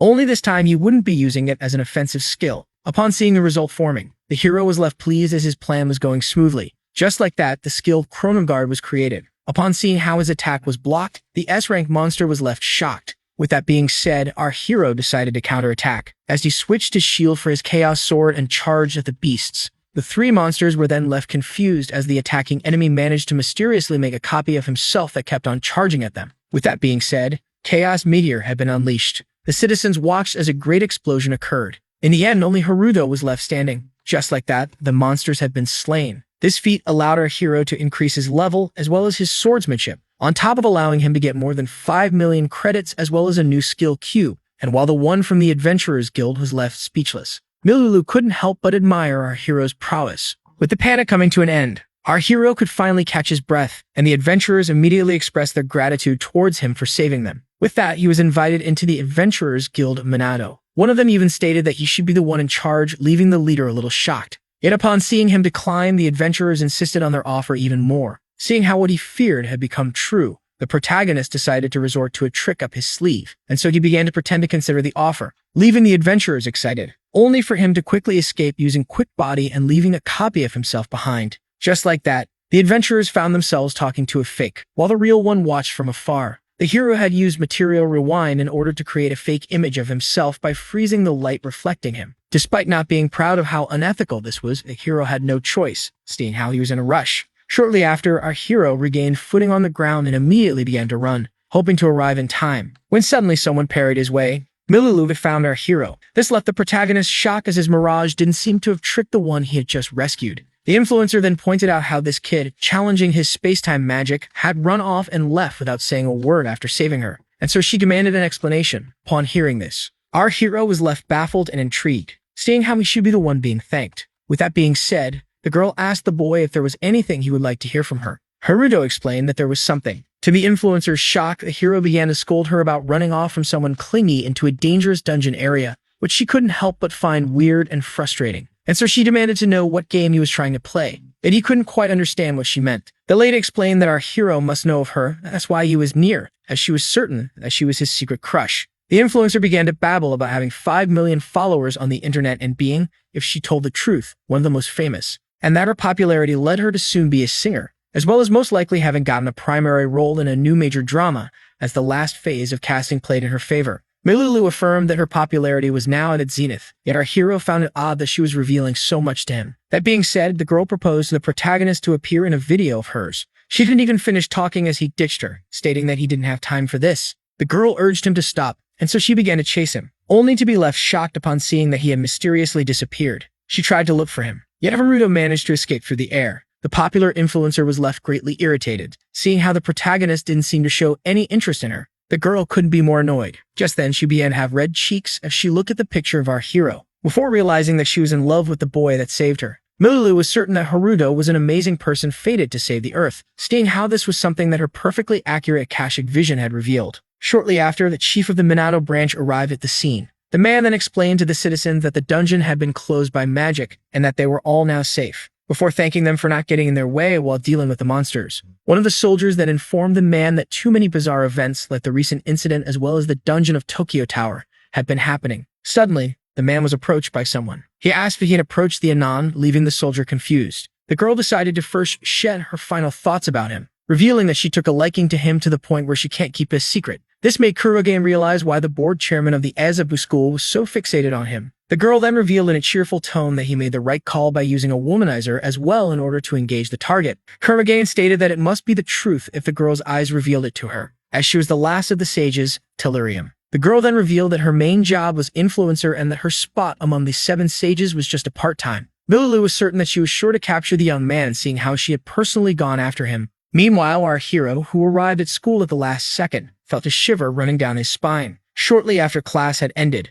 Ibuki arrived searching for our hero, who quickly waved back. Haruto thanked his friend for giving him a tour of the school, so the boy explained how his family urged him to quickly repay his debts. But just then, someone approached the protagonist. The blushing girl shyly handed him a letter. The hero was intrigued, yet decided to express his gratitude. His friend explained how, due to the school's preservation of tradition, despite using the latest education program, love letters were still popular, and how, due to his victory over the third strongest, all including him were left amazed by him. Ibuki then explained how this girl had won the school's last year beauty contest, before asking about whether or not he would accept her feelings. Haruto decided to reject them, seeing how he had more trivial matters to attend to. This shocked the young man, seeing how he rejected someone of her position. With that being said, the both of them went to the last destination of the school tour. The protagonist had arrived at the Modern Dungeon Research Society, which was his new friend's club. The hero looked in intrigue, and the only member of the club was happy to announce that he was the president. Haruto asked Ibuki if he actually enjoys the club, which he excitedly affirmed,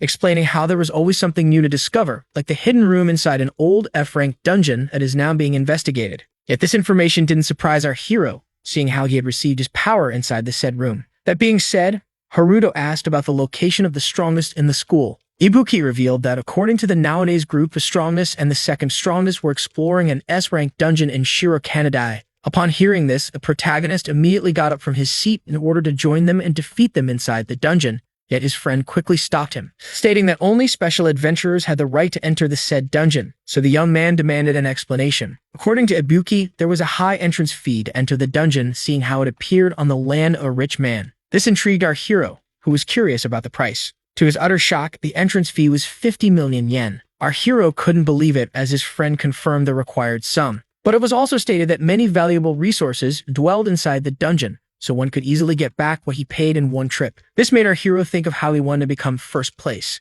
in order to reach the powerful swordsman for the sole reason of obtaining the dimension slash that would allow him to free his master from the hole. The boy then explained how one must have a partner to enter, which doubled the required entrance fee, and suggested they set this matter aside. This made Haruto intrigued, as well as wondering if his two targets really paid the fee. But the boy explained that they didn't, seeing how they had contacts in common with the landowner. With that being said, the protagonist began to check his status window, leaving his friend intrigued. Our hero was almost 1,200,000 short to pay the entrance fee for a single person. So that being said, Ibuki proposed to wait for number 1 and number 2 outside of the dungeon. But the hero affirmed that they should head for the dungeon immediately, and that he will surely secure the required sum. This left his friend baffled, seeing how they needed 100 million yen. To his intrigue, the protagonist stated that he would now use something up his sleeve, and so Haruto asked Ibuki to follow him, as it wouldn't take much time. Later on, our hero was in front of Mikado Technologies, and while the boy was left intrigued, his friend asked him to just tag along.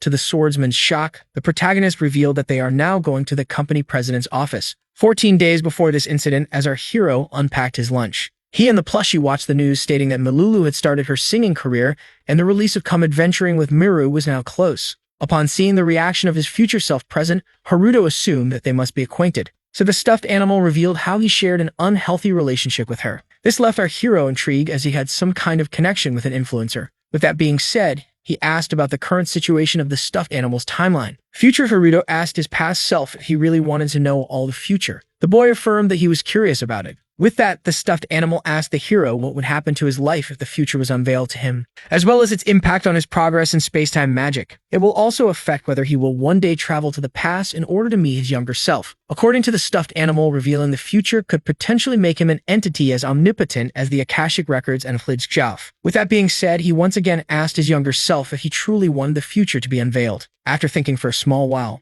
our hero affirmed that knowing what will happen in the future will make his life boring, which is why he declines, as he was determined to live as he pleases. Yet he then reached the plushie and decided to talk about trivial matters like the supposed death of his childhood friends, before torturing him and urging him to let him know in advance. The powerful wizard had no choice but to accept, when suddenly they were interrupted by a newsflash regarding Mikado Technologies having financial issues due to its failing recovery elixir Omega Potion, seeing how it needed an element that wasn't found yet. President Haruto was intrigued as his future self pointed out how Mikado was currently at this particular stage. With that being said, he decided to unveil a trivial matter to our hero, just like he asked. The young man was intrigued to see the plushie playing with his window panel, so the toy revealed how the said missing particle on the news was in fact the Chronos Factor, to his utter bafflement. According to the stuffed animal, the potion that can cure one of any harm needed the Chronos Factor, seeing how it rewinds the patient to his healthy state, and that Mikado was an honest company that he will supply with the necessary data in order to make it a future powerful support for our hero, seeing how they will do anything to repay the favor they had granted them. This left the toy wondering about the kind of payback that they will receive from Mikado. Back to the present day at Mikado Technologies. In the office of the company president, the man was glad to see our hero arriving, as he was none other than Mikado Kasuke, the CEO of the company. The man quickly assumed that our hero was here to get his reward, which was his part of the profits regarding the crafting of the Omega Potion, which is 500 million yen. Ibuki was left utterly shocked by this immense sum. The protagonist affirmed that he will repay the president, but the president of the company stated that he will offer him as much funds as he desires, seeing how the data he had sent them regarding the Chronos Factor were the main reason behind the successful creation of the Omega Potion. This allowed his organization to rise once again after being grateful. With that being said, he presented the first model of the Omega Potion to the two students, stating that they had avoided several rehabilitation laws at the last moment and that they had a heavy demand on this product. With that being said, the CEO transferred our hero the money and urged him to pass by once again, seeing how much Mikado Technologies was indebted to him. The boy couldn't help but express how amazed and impressed he was by the exchange student, leaving him very amused. With that, the protagonist stated that they should join the first and second strongest in the S-rank dungeon. Shortly after the entrance of Sharakanadai S-rank dungeon, our heroes stood in front of the gate. Haruto had successfully paid 150 million yen at the entrance. The young man had his doubts, seeing how he wouldn't be able to repay our hero, yet the protagonist didn't care, stating that his friend's presence was enough as payback, and that this also goes for the confused student council president who was brought as a healer. Haruto urged Ibuki to not talk about the entrance fee in front of the president, seeing how upset she would be. Yet just as they were about to enter, Milulu suddenly appeared and clung to our hero, leaving both of his allies utterly shocked. The girl tightly held our hero's arm. She then affirmed to the annoyed protagonist that she wouldn't be leaving him. Seeing this made Sakura Koji assume that our hero was using the student exchange program in order to have some wild relationships. But just then, Ibuki realized that this girl was the famous influencer. Haruto then quickly freed himself from her grasp and demanded to know the reason behind her presence. So Milulu began to brag about being an excellent detective, and that she started her career as an influencer who roams the dungeon as well as an idol, which our hero was unaware of. This pissed off the girl, seeing how he was unaware of this detail before stating that it was her followers who alerted her of his presence in Shirokanadai,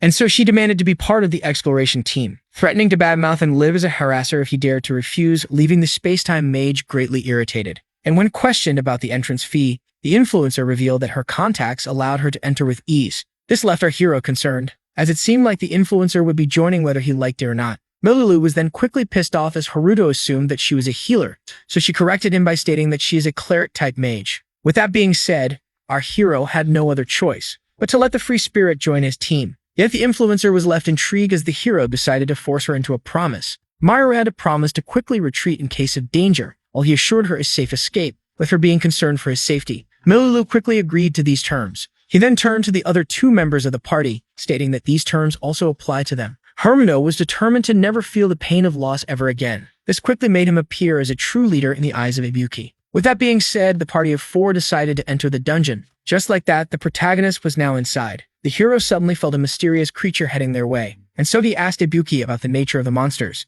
There was an angry flying sea serpent who had the ability to kill a man with just one venomous bite. The other one was the A-rank Giga Giant, one of the strongest types of Cyclops, who would continue spreading destruction until nothing remained in his path. The third was the A-rank Evil Mantis that releases vacuum waves using its powerful legs in order to create slashes. Upon hearing how each of their opponents was powerful, the student council president was left worried. And while the hero understood it all, his friend proposed to retreat, seeing how facing such powerful enemies in an S-rank dungeon is a bad idea. And so Haruto asked his party to be wary as he takes care of the monsters. All were left shocked as the young man charged right in. He then apologized to something for keeping it chained for so long, and that it now had permission to roam free. This was none other than his summon, the sacred beast. All were left impressed by the appearance of Cerberus, and so the beast of light and the horde of flying sea serpents charged right at each other. The three-headed hound then prepared his breath attack. He quickly launched it at the attacking horde, and binding the power of the mighty beast with his sword, our hero successfully managed to slay the numerous monsters,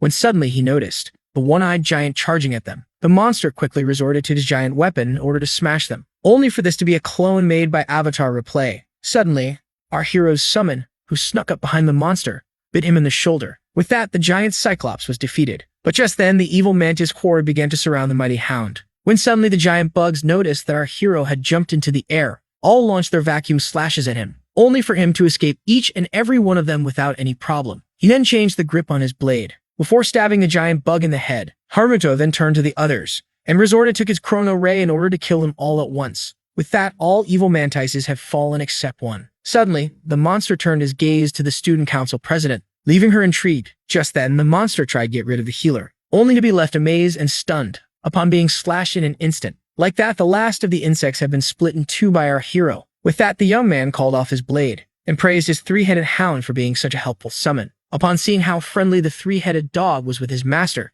the two students were left intrigued, while the influencer couldn't help but find it adorable. With that, the protagonist stated that they should go further into the dungeon. Shortly after, our heroes found themselves in front of two paths, unable to exactly tell what path the strongest and second strongest of Azabu had taken. Yet the protagonist affirmed that there was a way, and so he decided to use his newest space-time skill, called Retrovision. After fighting the Imperial Centipede on the street, the hero managed to put his hand on a new skill cube. This allowed him to give a new shape to his space-time magic. With the skill Retrovision, just like that, the room began to change as a counter appeared. All looked amazed as the counter began to count backward as the recent scenes began to replay and reverse. The president and the second-year student were intrigued by these reverse scenes. Our protagonist was well aware that using the chrono factor could allow him to replay scenes that had already occurred, which was the purpose of his newest skill. The seventh sage stated that this was only natural for someone that she observes. Our hero was searching for the rank 1 and the rank 2, And after rewinding 8 hours and 20 minutes, he finally noticed some students wearing the Azabu uniform. The space-time mage had finally found his desired opponents,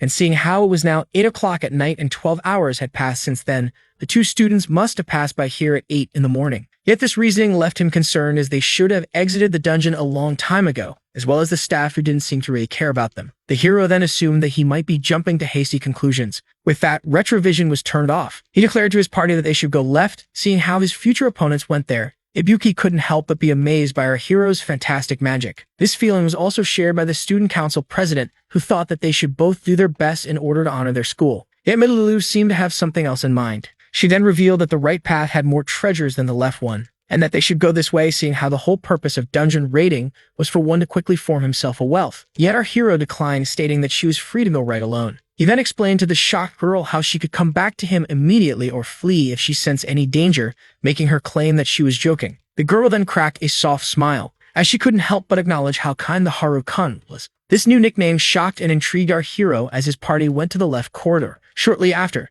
the space-time mage found himself killing a giant wolf, while his friend was going up against moving skeletons. The president was casting powerful spells in order to strike flying enemies. To our hero's bafflement, the influencer stood by and began to encourage the other two members. Shortly after, the party found itself being attacked by goblins. The hero quickly drew out his chaos sword and killed one of them, when suddenly he noticed that the one he had missed was charging at his friend, and so he urged him to have faith in himself, as he was totally able to win by using his technique. The alerted young man quickly realized what the exchange student was talking about, and so he took the stance of the drawing slash, waited for the right moment as the goblin attacked him, before unleashing his strength all at once, in order to slice the monster in half. Ibuki was particularly proud of himself for having slain a monster alone. Our hero affirmed to the young man that this was his true strength, leaving him very touched and thankful for everything that he did for him. The space-time mage was well aware of the magic blade constantly absorbing magic from the defeated high-level monsters, which guaranteed his friend's growth. Shortly after, our hero used his Eye of Time.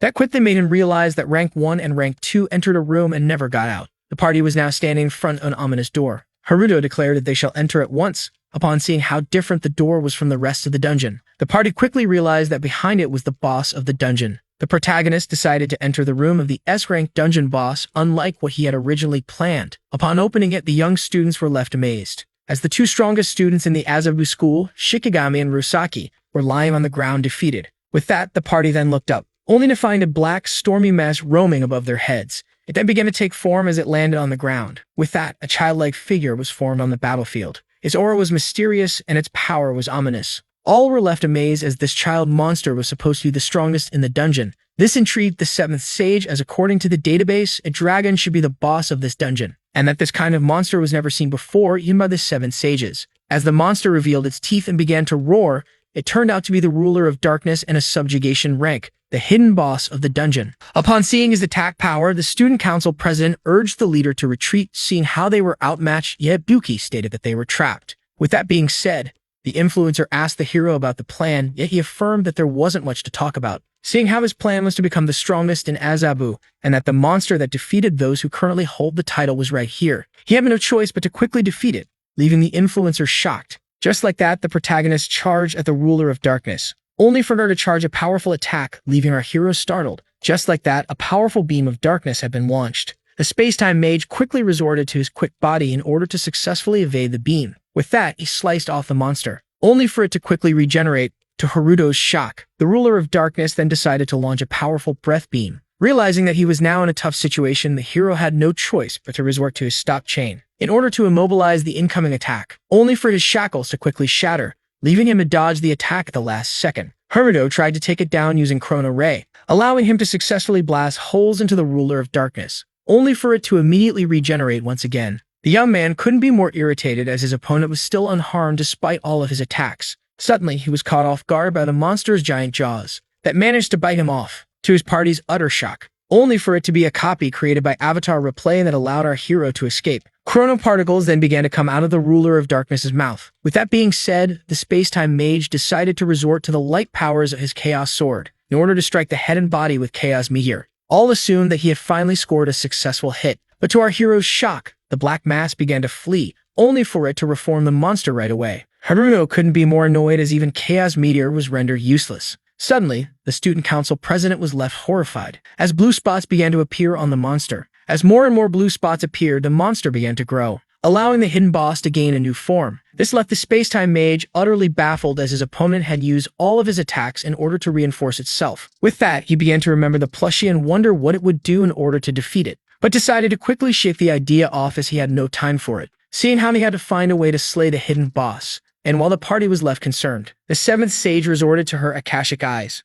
The monster, who had gained a new form, lifted up his claw and quickly attacked our hero, who dodged at the last moment. The monster then began to mutate its body, allowing it to stretch its body in order to unleash a sneak attack that caught our hero off guard, leaving him no choice but to use level 2 of Stop Chain. With the fist of the monster being immobilized, the protagonist used this opportunity to charge at the beast and cut its top off. Yet it regenerated once again, before growing in size.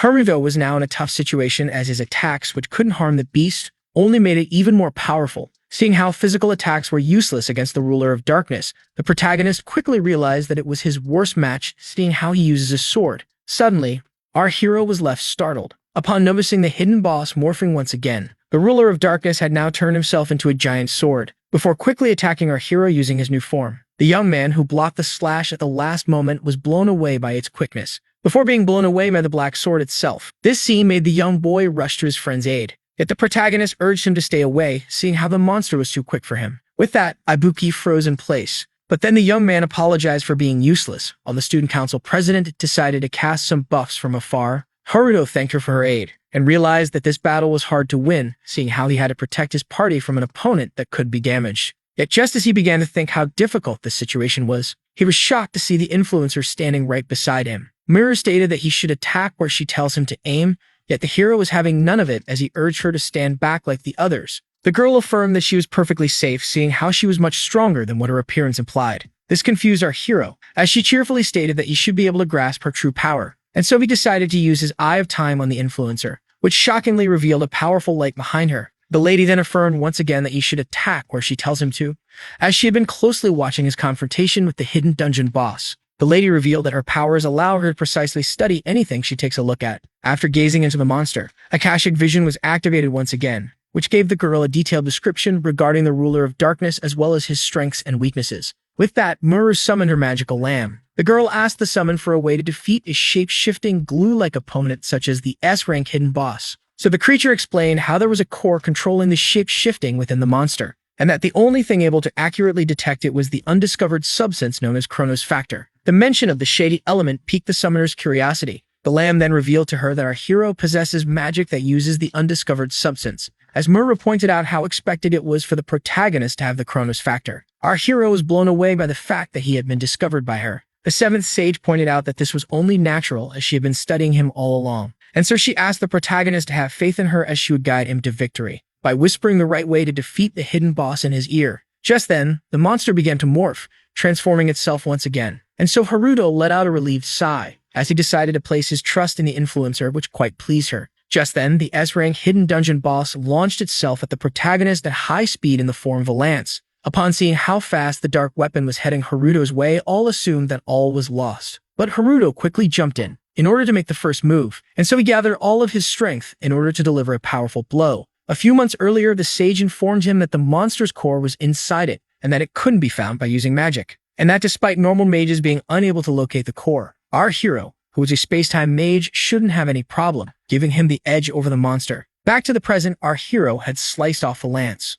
only for it to begin changing form, leaving our hero in a tough situation. Suddenly, he noticed something coming his way, which was none other than the lance that thrust at him. Upon seeing this, all were left shocked. The young man was now in pain, yet was left pleased, seeing how everything was going according to plan. And while his friend couldn't be more intrigued, the influencer was left enthusiastic. The space-time mage could use the situation in order to carefully observe the insides of the ruler of darkness. And so after gathering some Chronos Factor into his fist, he punched the monster. And after wandering some time in it, he had finally managed to put his hand on the monster's core. After firmly grasping it, the only remaining task for our hero was to reverse the flow of energy delivered by it. Yet the monster reacted quickly, by creating small copies of itself, in order to stop our hero in multiple spots. Yet the young man wasn't impressed by such weak attacks, and with that he used Material Rewind on the hidden boss. With that, the lance became once again a sword, before taking the form of a monster and, in the end, returning to its original state. With that, our hero resorted to stop chain in order to immobilize the powerful creature in its infant form. Just like that, Haruto had now the chance to finish off the ruler of darkness.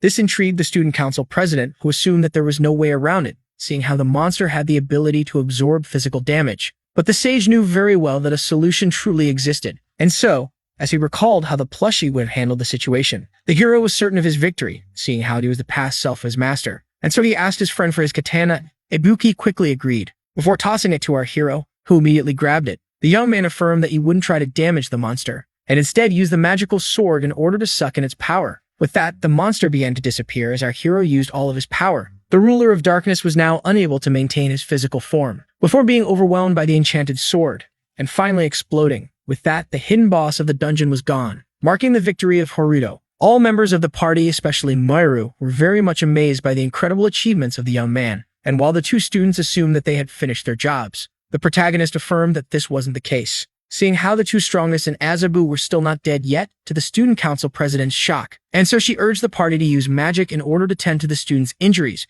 but Haruto affirmed that it would be useless seeing how critical their condition was. With that being said, he decided to resort to an item that the boy recognized as the Omega Potion. After that, the party made the injured ones drink the potion. They quickly began to regain consciousness. Upon waking up, Shikigami immediately recognized his savior. After realizing that the ruler of darkness was defeated by the party, Rank 1 and Rank 2 immediately expressed their gratitude towards our heroes. The young man stated that they shall give them anything they ask for as a token of gratitude. And so our hero asked to be the Rank 1 in the Azabu school, which Shikigami found easy. The girl asked him if this would be enough for him as a reward, which he confirmed, before revealing that it wasn't their strength that gave them their ranks, but their family names instead. Shikigami, who recognized his savior as the one who had defeated Raid of Nobunaga, stated that this made him more fit to carry the title of the strongest in his place, and so he gladly gifted his rank to the boy. Just like that, our hero was now considered the strongest in the Azabu school, leaving him very thankful. With that being said, he proposed to exit the dungeon, which left his party as well as the two he had rescued overjoyed,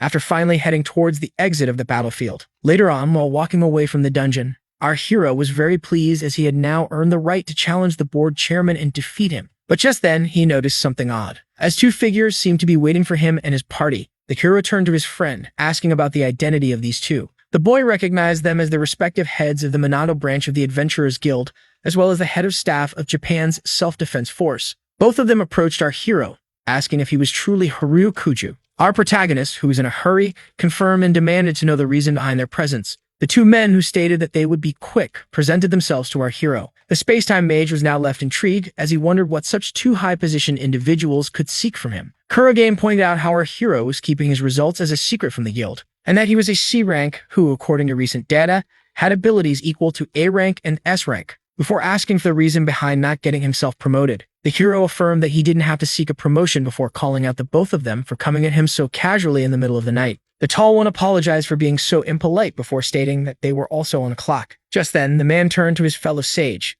asking her with body gestures about her opinion regarding the fighting style and the protagonist. The girl affirmed cheerfully that the young man was exceptional in the same way. Upon hearing this, the man addressed the space-time mage and offered him a job as the highest advisor at the Adventurers Guild Ministry, while his colleague offered him to become a strategic planner for the country, which left our hero utterly shocked. Kurogane explained that the human race was now facing a disaster like none before due to the regular appearance of hostile monsters and dungeons. The chief of staff then stated that humanity had to innovate in order to reinforce its forces. With the monsters' progress, they were sure to lose the war one day. Haruno couldn't be more shocked as the both of them affirmed that humanity was on the brink of extinction. And so the sage stated that he would turn a blind eye to everything our hero had done in the past before begging him to work with them in order to save the country. Ibuki was blown away by the generous offers made to our hero, and as he fainted, the influencer asked the protagonist about his decision. After taking a deep breath, our hero decided to refuse the positions, which stunned Kurogane, who demanded an explanation, seeing how their country was at stake.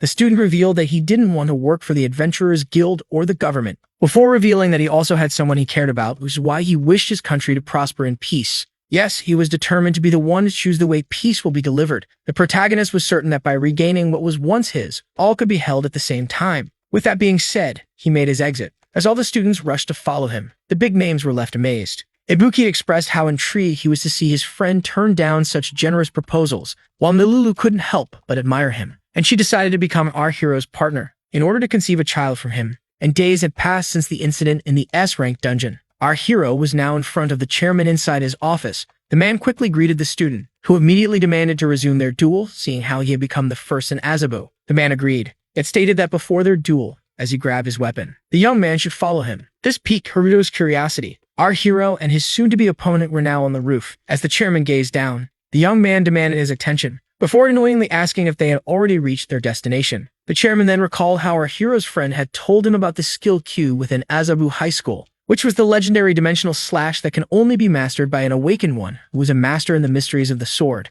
The hero affirmed having heard such a rumor, stating that defeating the chairman would allow him to get the cube, and so he demanded the duel to be resumed right away. The sage quickly realized that our hero, who had perfect mastery over his fighting spirit, had grown more powerful since their last encounter. Upon seeing this, the man finally decided to unveil the truth to the protagonist, and so the chairman revealed that it was his grandfather who had created this school, and that he was known as Kiri Kagamitsu, the one who had a prophet skill, which left our hero intrigued. The chairman revealed that his grandfather gave them one last prophecy using his dying breath, a prophecy that stated that the apocalypse was now soon to happen. The man's last words were for the chairman to find the awakened one in order to help him slay all enemies of mankind. Yet our hero had no idea what the man was talking about, so the chairman revealed himself to be a member of the elite echelon of the Adventurers Guild, and that he fought the protagonist in order to see if he was the hero of the prophecy. The chairman revealed that our hero did well, becoming the #1 at his school, and that their previous fight was no coincidence. The impressive part was that the protagonist defeated the strongest in the school and even saved the elite students back in the dungeon in the span of 3 days.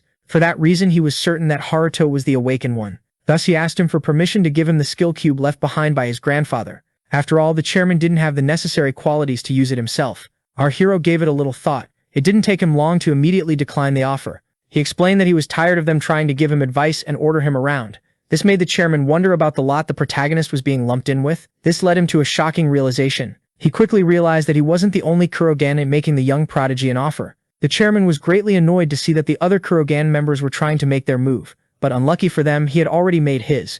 Haruto clarified that he would act as he saw fit and that his main goal was to rescue a certain someone, no matter what it took. He added that due to his latest feats, he would be able to get his hands on the dimensional slash skill. The space-time wielder firmly affirmed that he refused to take orders from now on, as he had already been through enough in order to rescue that certain someone. When asked who this certain someone was that he wished to save, our protagonist told the chairman that he would keep this information secret. The chairman then asked him if the dimensional slash skill cube would be crucial for him to save this person. Yet once again, Haruto refused to answer the question. With that being said, the man decided to adopt a different approach. The chairman affirmed to our protagonist that from now on, he too would act as he saw fit. The surge of energy startled our hero. To his shock, the chairman was now readying himself to draw his sword. In the face of what seemed to be an imminent attack, our protagonist was left startled. Seeing this, he rushed to draw his blade. The young man braced himself for combat, but just as the swordsman was about to dash forward, and just as he was about to draw his blade, he suddenly gave up, leaving our protagonist intrigued. The chairman explained that he couldn't care less about this duel, and didn't mind giving the victory to the young man. He even began to approach while claiming that he wouldn't ask anything from him any longer. Our protagonist was left quite unsettled, as the man then reached out his hands in order to summon the skill cube. With that, the chairman began to work his magic. Just like that, the dimensional slash skill cube appeared in front of our hero. Haruto asked if it would truly be okay for him to take the skill cube. The chairman explained that he was free to do so, and swore on his position that he wouldn't bother him anymore. With that, the young man took the cube and decided to go on his way. He was intrigued by the lack of fighting spirit coming from the man. But there was no need to look into it any further, seeing how he had already gotten what he came for. With that being said, our hero decided to go on his way, but still decided to be wary of the chairman. As our hero left, the chairman proclaimed him to be the one and only awakened one. He had already predicted that Haruto wouldn't comply with regular methods, which is why giving him the cube was the best move. Now in his office, the chairman looked at the picture of his grandfather and asked him if he had done the right thing. He then proceeded to look at our hero walking away. The chairman was certain that one day the boy would return to his school. Later on, at the Shinjuku office branch of the Adventurers Guild, someone was working inside the weapon synthesis room. At that moment, our hero entered. The scientist was confused by the arrival of the student, as the school trip was scheduled for this afternoon. Only then did he realize who was in front of him. The scientist was devastated upon remembering our young man. Upon being recognized, Haruto thanked the scientist for his help. That day, our hero decided to postpone the scientist's many questions, and explained that he was here to ask him for a huge service. This intrigued the man, so the high schooler explained how he wanted him to imbue his sword with this skill cube, but this left the Four Eyes even more confused. A little later, the combination process finally reached its end, yet the sword didn't seem to be any different from before. At that moment, the scientist decided to immediately analyze the space-time element that was alien to him. After a quick search, the data showed him that the element inside the sword was affecting the Chronos factor, so he quickly returned to the high schooler in order to ask him about the nature of the so-called Chronos factor. But to his shock, the young man was nowhere to be seen. This greatly enraged the scientist, as the young man had failed to keep his promise, and had fled the scene before answering any of his questions. Just like that, the man was once again left alone, screaming in a room as a miner had gotten the best of him. Back to our protagonist. The only thing left for him was to scour the city with his eyes off time in order to search for a dimensional hole. Haruto began to pray that his future self was still alive, as it would be way too awkward to cry over his own corpse. Only then did he realize something. After stumbling upon a cake shop, he was reminded of an important promise. After a short while, his strawberry cake with Merry Christmas written on it was finally ready. The shop owner was greatly intrigued, as the young man was requesting a Christmas cake in the middle of summer, so he asked her not to worry about it. With that being said, our hero finally exited the shop. He was fully prepared to face what was coming next. Back then, his little sister had asked him to have a Christmas party. This greatly intrigued him. Seeing how they were in the middle of July, Rai reminded him how he had promised her a Christmas party after her ballet recital, before she disappeared in a time vortex. She even recalled how he had promised her a gift in order to thank her for the one she had given him before. With that, our hero couldn't help but smile. In the end, what once seemed to be a promise to his dead sister that was impossible to uphold would finally be fulfilled. With that being said, our hero went on his way. He looked at the cake with tenderness and wished that it would be his little sister. But little did he know, something was watching him. An indescribable figure was stalking him from afar. Shortly after, our protagonist finally returned home. He placed the gifts in the kitchen. To his shock, his little sister was nowhere to be seen. Only then did he realize that she must still be at school at this hour. But just as he began to think about how she had promised him to do her best, the mysterious and indescribable figure from before appeared in front of him. Haruto immediately grabbed his blade and braced himself for combat. The figure didn't introduce itself. In fact, it didn't even utter a word. Only then did it break the silence by requesting the protagonist's sword. Being asked to hand over the Chaos Orb greatly confused our hero. He found this quite intriguing, seeing how this blade had just been imbued with a space-time element. Suddenly, the figure began to disappear, and before our hero could even realize it, it was now behind him, trying to grab his blade. The high schooler felt alert and quickly swung his sword at the astral form. Yet this one, barely damaged by the swing, simply backed away as it began to heal itself. It was as if it was never injured in the first place. This was extremely confusing for our hero, as he was now facing an unknown enemy with mysterious intent. Suddenly, the mysterious figure advanced once again and charged at once. Haruto immediately tried to fight back, but once again he found himself swinging at the air, and just as he tried to locate the enemy, this one appeared right behind him. The startled protagonist quickly turned around in order to strike it. Only this time, it didn't bother to dodge, it managed to catch the blade with its hands. Seeing how easily his attack was stopped, our protagonist was left horrified. The figure then imbued the blade with a small shock of electricity, driving a powerful current through the sword. The pain was so intense that our hero had no choice but to let go. In the end, the weapon was finally freed from its owner's grasp. The thief immediately grabbed it. At first, it took a fighting stance, but just then it decided to run away. The horrified hero, he decided to follow it outside, but to his shock, the thief was nowhere to be seen. Our hero was now in a tough situation, as the thief had disappeared with his blade. But only then did he notice something intriguing. He recognized a familiar blade next to his door. The Chaos Sword was still there. Haruto was confused and quickly picked it up. As he tried to make heads or tails of what had just happened, his little sister returned. She was intrigued by her big brother being outside and asked him about it. At first he tried to explain, but seeing how complicated it was, he decided to brush it off, making him seem weird in the eyes of the little one. With that being said, his little sister grabbed him by the arm. She excitedly pulled him inside. Raya was happy as he would finally get to keep his promise. Just like that, our heroes finally had the opportunity to prepare for their own late Christmas party. Later that night, the Christmas tree was finally installed. All decorations were now in place. Raya presented the feast that she had prepared for her brother. With that being said, it was finally time to clink cups. The long-awaited Christmas party could finally begin. Our heroes rushed to attack the food. As soon as she took the first bite, the girl fell in love with the food. Her brother was also fond of the dishes. He immediately commended his sister's incredible cooking skills. Raya was overjoyed to the point where she proposed having such parties on a daily basis. Shortly after all plates were cleared, when asked about her school life, the girl explained how happy she was, as everyone there was kind to her. Hearing this left the older brother relieved. Only then was he reminded of something. Haruto finally gave his sister her Christmas present. The little one was grateful. She was immediately given permission to open it. The little girl was excited to see what was inside the package, and upon seeing it, she was amazed. Raya had received a bag for her ballet lessons. She looked at her brother with amazement in her eyes as he pointed out how she could now do her best with this gift. The little one couldn't help but start tearing up. Raya expressed her gratitude, while crying tears of joy. Seeing this, our hero couldn't help but smile. Having regained the privilege of enjoying such moments with his little sister was the greatest joy for him. At that moment, the phone started to vibrate. Someone was calling our hero. From the looks of it, this call was meant for Raya. As soon as she was greeted by Rina, the little girl started to smile from one ear to the other. Raya immediately pointed out how Rin seemed more mature than the last time. The girl apologized for not having joined the siblings for their Christmas party, as she had to prepare a dungeon investigation.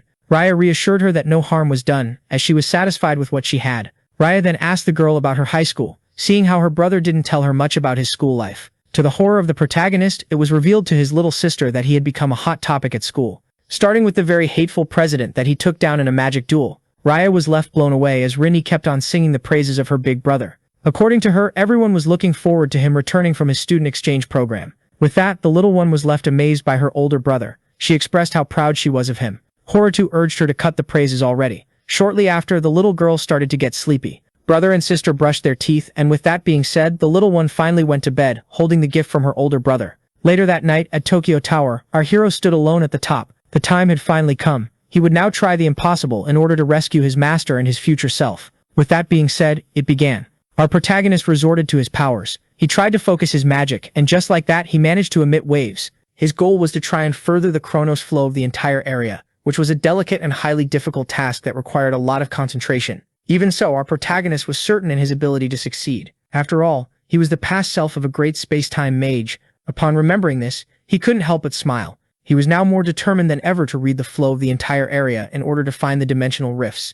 The protagonist was certain that he would definitely find one of them. He kept on searching and looking everywhere until finally something caught his attention. There was something odd about the bridge. A fracture in reality had been spotted. Haruto was able to locate the dimensional rift. Its location was right above the Odaiba Rainbow Bridge. From the looks of it, this bridge deserved its name. As soon as Haruto set foot on the bridge, he immediately began to search for the crack once again. It was now in front of him. With that being said, he pulled out his sword in order to start the operation. Our protagonist started to power up. His goal was to infuse his blade with as much Chronos factor as possible. He then resorted to his space-time element. The sword was now charged with a great amount of energy. So much energy was concentrated that a giant ball of thunder could be seen at the top of the bridge. With that being said, our hero went for the swing. Haruto unleashed his dimensional slash with all of his might in order to finally free his older version. Back then, he thought that the space-time hall would remain forever closed. While the older brother was devastated and unable to believe this, the younger sister looked intrigued. She immediately recognized the old man as her big brother. The time traveler was left shocked. In the end, he faded with a smile as he welcomed the little one back to Earth. And with that being said, the space-time hole was closed. Now, inside an endless abyss, one man roamed alone. The time traveler, who had almost exhausted all of his strength, was overjoyed by the fact that Ria was rescued. He had already written a second letter for his younger self in order to leave everything else to him. The older Haruto prayed that his younger self wouldn't make the same mistake as him, and was certain that he would be able to deal with that one enemy. With that being said, he decided to fade away in peace. All of a sudden, the space around him began to crack. The time traveler was unable to believe his eyes. To his utmost shock, someone shattered the space-time hole he was imprisoned in. Upon seeing who was here to rescue him, the space-time mage was left utterly baffled. The teenager asked his adult self to use as much Chronos factor as possible, seeing how the crack was about to close. The man was left shocked and yet decided to react fast. Haruto started to emit all of the Chronos factor left in his body, and with that being said, he finally regained a tangible form. The past self quickly reached out his hand to the future one and urged him to use his Chronos factor in order to get closer. Thus, the time traveler quickly resorted to his power. With that being said, two links of Chronos factor traveled towards each other, and the two were finally connected. Haruto pulled with all of his might. Just like that, he was able to fish out his old master from the space-time hole he was imprisoned in. With that, the time traveler collapsed on the ground. This was rather pleasing for our protagonist, as it turns out that his old master managed to survive inside the hole. The time traveler was now breathing the fresh air of the outside. He was unable to believe what just happened, as he had just fled from an unescapable other dimension. Haruto affirmed to his future self that this was reality. With that, the old one took some time to analyze the situation. With great pain, he explained to his past self that despite his best efforts to save him, his fate was already sealed. The teenager demanded an explanation. So the adult explained that his existence in this time period was an anomaly, meaning that it was impossible for him to maintain his body for a long time. In other words, he was considered a virus by this timeline that should be eliminated. Upon hearing this, our hero was left horrified. His future self was slowly fading away. This was rather disappointing, but the teenager affirmed that this wasn't the case. According to him, not all hope was lost. Our protagonist had already anticipated this type of situation. For that reason, he had brought this one particular item. The time traveler was left amazed. He should have expected such great prowess from his younger self. With that being said, the toy started to move again. The time-traveling plushie was finally back. The time traveler proudly expressed that this was his real body, which seemed weird to his younger self. Future Haruto explained to the past one that this plushie was filled with the love of his sister, and expressed how proud he was to use it as a body. With that being said, the teenager knelt down and welcomed his master's return. As soon as the next day dawned, the animated toy presented itself to the little girl. The time traveler proudly announced his return to his younger sister, Ria. Ria was left quite shocked, as she now had him back. The plushie confirmed that it was safe to say the little girl was ecstatic, as he presented himself as the better version of her older brother, leaving our hero intrigued. With that being said, something came to the mind of his little sister. She had just remembered that she still hadn't properly expressed her gratitude toward the hedgehog. With that being said, Ria thanked her big brother, who did the impossible in order to save her. Her cute smile blew him away. In the end, he succumbed to a cuteness overdose and collapsed on the table. With that, our protagonist decided to speak. He explained that their family was finally reunited. Haruto proposed a quick recap of the most recent events, and to discuss the upcoming ones. His little sister and the ridiculous plushie both agreed. With that being said, the three of them decided to build the best future possible. Meanwhile, in the depths of another dimension, someone was searching for the source of the sudden wave of Chronos factor, only to find a crack instead. Seeing this quickly made the entity realize that someone had tampered with the space-time continuum. The interference came from pin 34563, Earth. Upon realizing that this dimension was inhabited by simple-minded barbarians, the entity felt as if they were asking him to invade them by opening this hole. As soon as he memorized the coordinates, the conqueror decided to go there at once. This otherworldly creature was eager to conquer yet another world. Meanwhile, back on Earth, Ria was left amazed. She was baffled to learn that the plushie she had named Harry was, in fact, the future self of her older brother. As the toy started to claim that it was superior to her actual big brother, Haruto started to wonder about the hardships it had endured to end up with such a personality. The toy even demanded to be called the smarter big brother, which the younger sister didn't have any problem with. Haruto urged her not to take the plushie too seriously. With that being said, the little one addressed both of her elder siblings. Now came the time for her to prepare breakfast. When asked if they wanted a Japanese or a Western breakfast, both paused for a second. In the end, the two of them did demand scrambled eggs and crispy bacon. Tension immediately started to rise. The best Haruto immediately confronted the future one, as he was supposedly unable to consume food in his toy form. Raya was taken aback to see two meatheads clashing with each other. Seeing this, she couldn't help but smile, and thus prepared the breakfast for her elder brothers. Shortly after, while swallowing the sausage, our heroes were quietly enjoying their breakfast together while watching the tablet. The plushie decided to break the silence. He wanted to know if his past self was doing what he had asked in his second letter. Haruto affirmed that he was somewhat following his advice. When asked about his swordsmanship, our protagonist revealed that he had taken down the strongest student at Azabu. He claimed that if his potential was truly in swordsmanship, he would maximize it in order to become an excellent space-time mage. Hearing this made the master happy. The toy decided to advise his student by revealing to him that he would later acquire a skill known as retrovision, but upon learning that his student had already acquired said skill, the mentor was left utterly shocked. He was unable to believe this incredible prowess. It was a shock for the time traveler to learn that his past self had a faster growth rate than him. This made him wonder if there existed a growth route that was unknown to him in this timeline. Suddenly, a huge explosion occurred. Upon seeing it, our heroes were left greatly alarmed. At that moment, a flash alert came in, warning everyone about a stampede. Countless monsters were spawning out of dungeons in the capital. This greatly shocked the young space-time user. According to the news, it was confirmed that monsters were coming out of numerous dungeons all around Tokyo City. They then showed the areas of the capital that the civilians should evacuate at once. The news affirmed that this disaster was real, and urged all citizens to work with the staff of the Adventurers Guild in order to safely evacuate. Hearing this, our hero, his ridiculous future self, as well as his adorable little sister, were left horrified. The toy was greatly confused, as this disaster was only supposed to occur later on. While our hero was baffled by the fact that such a stampede was bound to happen according to the toy, his little sister turned his attention toward the screen. From the looks of it, things just kept getting worse. Upon looking at the screen, the protagonist was unable to believe his own eyes. Rin was in the middle of the battle, fighting monsters. Meanwhile, on top of the tower, the entity from the other dimensions continued its aura farming. It couldn't help but let out a chuckle. The man was eager to see the adventurers take action. As the monsters kept rampaging all around the city, he grew impatient. The man desperately wanted to show the locals the immense difference between their powers and his. According to the villain, administration was the quickest way to conquer a new world. The monsters quickly progressed throughout the city. They started slashing and killing every single human in their way. With that being said, the report regarding the stampede in the capital finally reached its end. The SES-rank adventurers, the 7 sages, all gathered in order to discuss the problem at hand at the headquarters of the Adventurers Guild.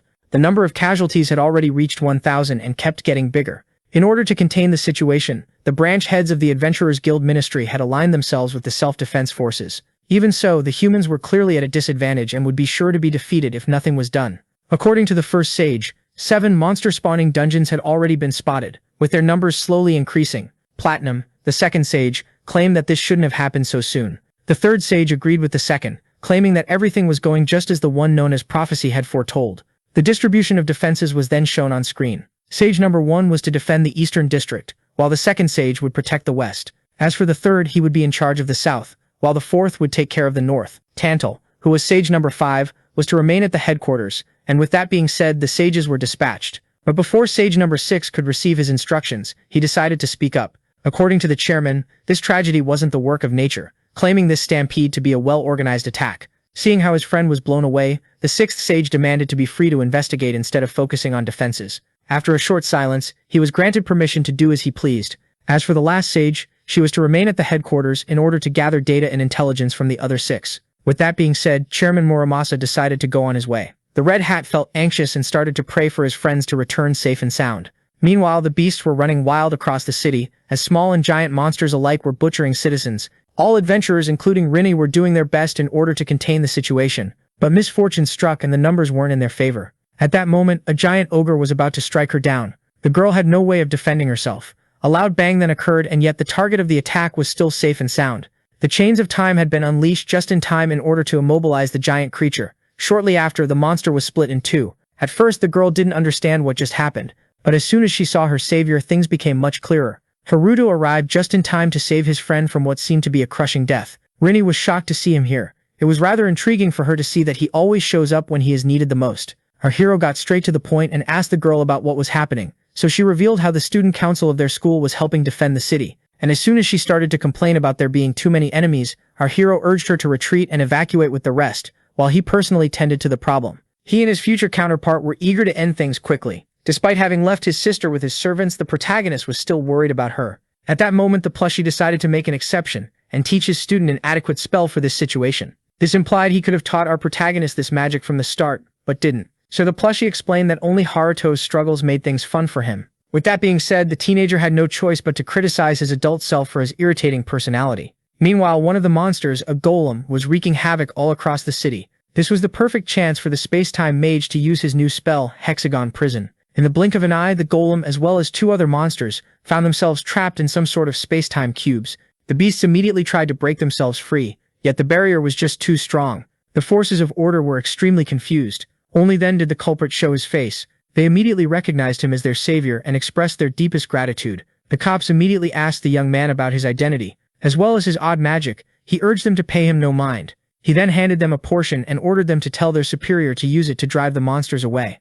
Haruto explained that this elixir, made with Mikado's technology, was infused with his space-time magic. He then proceeded to hand them a bag full of them. Our hero also asked them to quickly evaluate the citizens and request backup. The officers were intrigued, as they were being handed newly developed technology that was very expensive, so the young man asked them to pay it no mind and just do as he said. With that being said, the space-time mage left, leaving things in the hands of the forces of order. Meanwhile, on top of the tower, the conqueror suddenly sensed someone tampering with the Chronos factor. He couldn't help but smile. It was safe to say that he was particularly intrigued by this exceptional mage hiding in this world. At long last, the villain finally found someone to cure his boredom. More and more monsters were getting trapped inside the cubes, and despite their best efforts, they were unable to free themselves. Just like that, the forces of order who cleared this area decided to pass the monster trapping potions to other areas as emergency supplies. All felt great respect toward the young space-time mage. In fact, they even started to think about talking to their superior in order to recruit him into their ranks. Meanwhile, the subject of the discussion watched the conversation from above. The toy began to tease him about talent and leadership, so he urged it to cut it out. At that moment, the young man received a notification. Someone had sent him a message. From the looks of it, he had been contacted by the chairman. It was a shock to see Muramasa inform him that the mastermind of the attack was on top of the Skytree, and that his help was needed to defeat him. This made the hedgehog understand why this enemy made his move much earlier in this timeline. According to the future time traveler, one of the foes that he had faced had come to Earth. Meanwhile, on the other side of the line, the chairman finally ended the call. Now came the time to address the serious matter. The swordsman was now face to face with the one behind it all. The conqueror asked him if he had finally arrived. Muramasa apologized for making him wait. The enemy found it shocking that a simple human was able to locate him. He was rather disappointed that the one in front of him wasn't the space-time mage, so the chairman explained that he found him due to a prophecy given to him by his friend. This intrigued the other worlder. According to the prophecy, if the conqueror isn't taken down, the known human world would be destroyed. With that being said, he unsheathed his sword and urged the conqueror to ready himself. The other worlder was amused and asked the swordsman about his name. As Muramasa stated his name, he asked his opponent about his. The conqueror introduced himself as Dot, the space-time mage. With that being said, their clash finally started. Meanwhile, somewhere not far, our hero was making his way to the Skytree Tower. According to the toy, the chairman must have resorted to his grandfather's prophecy in order to locate the enemy. For some reason, the protagonist had a bad feeling about the one behind this attack. With that, he finally stopped. The high schooler was now at the foot of the Skytree Tower. The plushie urged him to treat this place just like he did the Tokyo Tower. And thus, the young man started to climb, and in the end, he finally reached the top. But upon doing so, he laid his eyes upon something horrifying. To his shock, the director was lying in a pool of his own blood. Haruto rushed to him. He turned him over in order to check on the bleeding swordsman. The young man was horrified, as the sage had lost a great amount of blood. At that moment, the chairman finally woke up. From the looks of it, he was still alive. Haruto asked the injured one to save his strength and stop talking. According to the plushie, the man's condition was so critical that even a healing potion wouldn't be effective. So Haruto proposed to use an Omega potion instead. Only then was he told that it wouldn't work. It was a shock as Dot made his appearance. Dot explained that since he wounded the chairman with the Chronos factor, healing potions were deemed useless. Haruto was now face to face with the one behind it all. Meanwhile, his future self began to panic. Upon seeing Dot, the time traveler realized that they were in a critical situation, as Dot was one of the enemies that he least wished to stumble upon. At that moment, the chairman started to cough blood. This left the young student quite alarmed. Things seemed bad. Muramasa claimed that he was a doomed man, and so seeing how his breaths were numbered, he urged the protagonist to lend him an ear. Haruto couldn't be more shocked. The chairman revealed that he wanted the help of our protagonist in order to overthrow the organization. But it seemed that this would be impossible now, as the threat he was trying to prevent had already made its way to Earth. This threat was malevolent and had an evil smile on its face. The chairman explained that, in the past, a dimensional portal leading to the extinction of their race was opened in Azabu. He explained that if nothing was done, the threat would bring the doom of humanity, and that he tried to approach the protagonist to seek his help in order to take down this threat. And with the young man arriving to help him, the prophecy had finally been completed. Now the only thing left to be done was to leave the future in the hands of the space-time mage. At that moment, the plushie pointed out that the chairman's grandfather also died due to these events. Realizing that the toy knew about his own tragic fate, Muramasa found it to be rather observant. With that being said, the director entrusted a teenager with the future of their race. He was certain that the young man would succeed where he had failed. And with that being said, the sixth stage finally closed his eyes.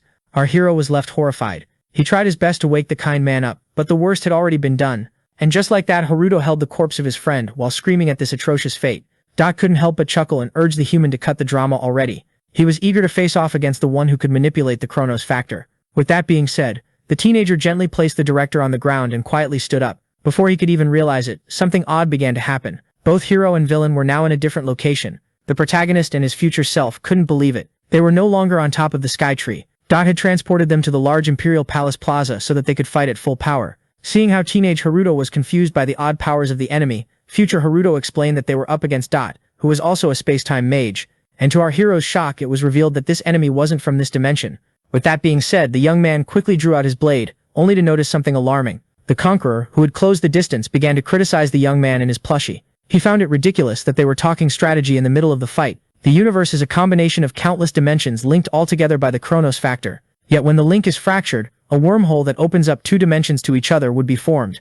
But only those with a certain mastery over the Chronos factor could perceive it, meaning that wormholes could only be located by space-time mages, one of them being our hero as well as his future self, and the other being Dot the Conqueror, the same Dot who rushed at our protagonist trying to land the first blow, only to then be left intrigued. He was surprised to see that his young foe had evaded his attack using a space-time shield. This spell was known as the space-time palm. Seeing this, Dot decided to adopt a different approach. For the first time, Haruto found himself the victim of Stop Chain. The enemy then used Avatar Replay before pointing out how our protagonist could use the same tricks as him. With that being said, the one in the red fired Kuro right. In a flash, a huge blast was launched at our hero. The high schooler felt startled. The plushie urged him to release as much Chronos factor as possible. Haruto had no choice but to resort to his full might. This allowed him to break free from the chains in order to counter the blast just in time with his blade. The high schooler would have already been a goner if he had hesitated a single second. Dot was intrigued by his blade that could tamper with the Chronos factor. This made him realize that this sword was the tool that the young man used in order to penetrate the dimensional rift. At that moment, the toy warned its past self that Dot had the exact same power as him. Haruto thanked him for this pointless advice while thinking about how it would be challenging to fight another space-time user. Dot was intrigued by the fact that his powers were being compared to that of a child, so he affirmed himself to be a superior being who shouldn't be taken lightly. With that being said, he started to twirl his fingers. At that moment, something opened up below the feet of our hero. Before he could even realize it, the young man was sucked into it. At that moment, something started to happen in the sky. A second hole opened near the space-time user. The protagonist couldn't be more confused. As he was now falling from the sky, his opponent couldn't help but laugh. The boy immediately realized that they were now in a pickle, as he recognized this spell as Dimension Gate. Just like that, the high schooler received a punch from a higher being to the face. The blow was so powerful that it knocked him back up, pushing him to the gate, leading to him being sucked in once again. Haruto began to fall once again. He found a foot above his head, ready to welcome him. The villain couldn't help but smile as he kicked him back up. Our hero fell into the portal once again. Just like that, and once again, as soon as he got out, the opponent was waiting for him at the other end. Just like that, a cycle of agony was set in motion. The enemy would kick the young man into the portal again and again. As soon as he got out from one end, our poor hero found himself taking a ferocious beating. Dot couldn't help but find his enemy utterly pathetic. The boy couldn't take it any longer. It seemed as if his body had stopped responding. Thus, the conqueror decided to put an end to this once and for all. But at the very moment that he tried to fire the final beam, a presence that was uncalled for suddenly stopped him. Even so, the one in red quickly managed to evade the attack. The falling high schooler was caught just in time. The time traveler finally entered the fight. Haruto was confused to see his future self regaining his true form. So this one explained how he could only maintain this body for a short time. Future Haruto claimed that he would try to distract the enemy while his past self came up with a way to take him down. Upon seeing this, Dot couldn't help but laugh. It was a shock for him to see that the weird-looking toy from earlier was in fact the all-powerful space-time mage. It had been a long time since these two interacted. Dot was shocked to see that the only lower being that he respects was dwelling in this world, and he even claimed this to be a marvelous coincidence. With that, the weakened time traveler would try his best to take on the conqueror. The two old enemies were now face to face. Our protagonist was desperately trying to catch his breath. Seeing how the one in blue summoned a space-time sword, Dot immediately smiled and summoned his blade as well. With that being said, the villain charged at the hero first. While the madman was looking forward to the clash, the time traveler was bracing himself for the worst. Just like that, the two space-time blades collided with each other. From the looks of it, Haruto was slowly losing the edge, and so he decided to resort to his avatar replay level 200. In the span of an instant, his clones charged at the red one. Yet this one was entertained to the point where he decided to turn this into a team fight, and with that, Dot summoned his clones as well. The clashes were fierce, and Haruto found himself getting distracted by a Dot. It didn't take long for the red clones to start overwhelming their blue opponents. Seeing this, the time traveler decided to use his gravity fall. Just like that, the evildoer was suddenly crushed. His feet were slowly sinking into the ground. Dot found himself under outstanding pressure. With that being said, now came the time to use Chrono Homing Ray. The time traveler summoned countless beams of energy, with each one of them frying a clone. With that, the conqueror found himself getting crushed by an immense weight and surrounded by countless swordsmen.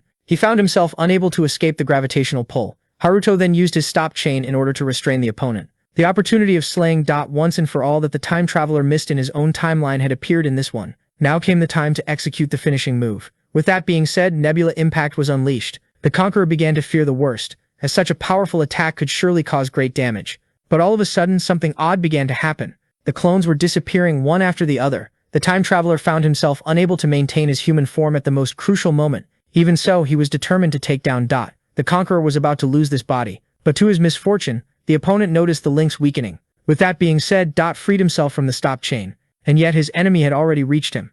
And just like that, a great explosion occurred. Blood began to drip on the ground, but this wasn't the blood of the conqueror. The other worlder who had just escaped death tried to catch his breath before calming himself down. Dot managed to clutch the situation using Dimension Gate. He had used the ability to create a wormhole, which he used to escape the blade by a hair. Once safe, he used a smaller gate in order to slice the time traveler's arm clean off. Haruto's defeat was caused by his inability to maintain his human shape. With that being said, the one-eyed villain raised his sword. He couldn't help but smile as he decided to deal the finishing blow. But just then, someone stopped him. Our protagonist arrived just in time to protect his master. The conqueror was left baffled, as the hero explained that he would be fighting him from now on. Meanwhile, in Nakano with Ria and Cerberus, the little one felt great about that. The stampede in their area had finally stopped. From the looks of it, the mighty beast seemed to be happy as well. Even the all-powerful three-headed dog turned into a cute little puppy. In front of a cuddling Ria, he thanked her for keeping him safe from the countless monsters that he had slaughtered. The girl then began to pray to her older brothers, claiming that she was all right, and wishing for them to achieve victory. But little Chino, her big brother, and his future self were in a pretty bad state. The master apologized to his student for his failure. The protagonist urged him to save the talk for later, and just regain his toy form. Already, Haruto decided to personally tend to this problem. Seeing this, the other space-time magician couldn't help but chuckle. He found this rather hilarious, as not a few minutes ago, our hero was unable to scratch him. Our hero couldn't care less about his remarks and decided to talk about the powers of Dot, especially his ability to create portals. Haruto pointed out how the conqueror had freed all those monsters by using his powers to link many dungeons to the surface. This led to the loss of thousands of lives, but the conqueror couldn't care less. With that, the protagonist affirmed that the villain was beyond forgiveness. The toy watched all of this in shock. He started to wonder if his younger self had really found a way to take down the enemy. In front of this, the villain couldn't help but chuckle. He found it rather entertaining that Haruto wouldn't grant him forgiveness. Dot explained that he couldn't care less about the feelings of an inferior being. With that being said, he started to channel his power. He unleashed his dimension cutter. This new spell transforms a portal into a powerful shuriken. This was the exact same all-cutting spell that Dot had used in order to take the right arm of the time traveler. Seeing this, the master urged his student to evade at once. But this one refused. Our hero had something else in mind. The young man closed his eyes and began channeling his power. This left the hedgehog baffled. Dot found this to be utter foolishness and assumed that this was his victory. But only then did it happen. The dimension cutter was sliced in half. This was only possible due to a very specific technique. The conqueror was unable to believe his eyes. Our protagonist, who was now safe and sound, had used this dimensional slash in order to slice the enemy spell. The master was left particularly shocked, as his young apprentice had recalled his fight with Nobunaga. This greatly irritated the conqueror, and thus he bombarded his young opponent with a shower of destructo discs. Even so, the protagonist remained perfectly calm. He took a deep breath and channeled his energy. The trick was to stop relying on sight and to start using the body in order to sense the flow of the Chronos factor. Our hero had the ability to slice the factor itself, and by doing so he had the power to destroy the incoming blades. And just like that, all dimension cutters were sliced to pieces. Their caster was unable to believe his eyes. Even the master was left quite shocked, as it seemed like his apprentice had been enlightened at the last minute. With that being said, the high schooler decided to make his move. He channeled all of his power into his blade in order to deliver the final strike. It was too late for the villain to dodge, leaving him no choice but to try and take on the slash head-on. He had used his time and space shield in order to parry the attack. Little did he know the high schooler had expected this much. The plushie. He immediately recognized the dark power coming out of the blade. Dot was unable to understand what was happening. Before he knew it, something bypassed his shield. The blade then reformed itself after bypassing all of his defenses. The protagonist put his whole heart into this one attack. And just like that, Dot took his first serious damage of the entire fight. This decisive step toward victory left the toy overjoyed. The conqueror took a lot of damage and was now in a critical situation. With that being said, our hero firmly grasped his blade and urged the villain to brace himself for what came next. This one couldn't help but laugh, claiming that there was no way such inferior beings would be able to take him down. Dot explained that someone who transcends dimensions like him had more in his arsenal than time-space magic. This startled the protagonist. Seeing how the young man seemed clueless, the villain decided to teach him something important. Earth, like countless other pin worlds, is under a certain influence. This influence is the reason behind the creation of the gates. This led some inhabitants to become adventurers and obtain status windows. Dot pointed out that the protagonist must have noticed this by now, and yet our hero was still clueless. Thus, the red spacetime mage pointed out to the blue one that this was rather odd. Dungeons randomly popping up in different dimensions, with each one of them being filled with otherworldly monsters.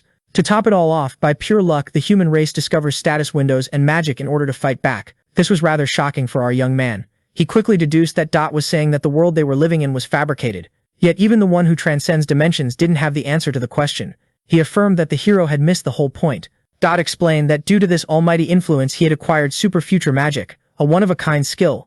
This startled our protagonist, as it seemed like a power that surpasses the future. And with that being said, the villain decided to use his hidden power. Just like that, reverse reload was unleashed. But from the looks of it, nothing seemed to have happened. The only difference was that Dot was nowhere to be seen. The toy pointed out how the Chronos factor was acting oddly and urged the young man to stay on his guard. A creepy calm settled all around our heroes. Everything seemed to be normal. Everything seemed to be quiet. But only then did the protagonist notice something, alerting Haruto. Haruto quickly parried the blade that was supposed to land on his back, but upon doing so, he was left quite confused. Dot had barely put any strength into this attack.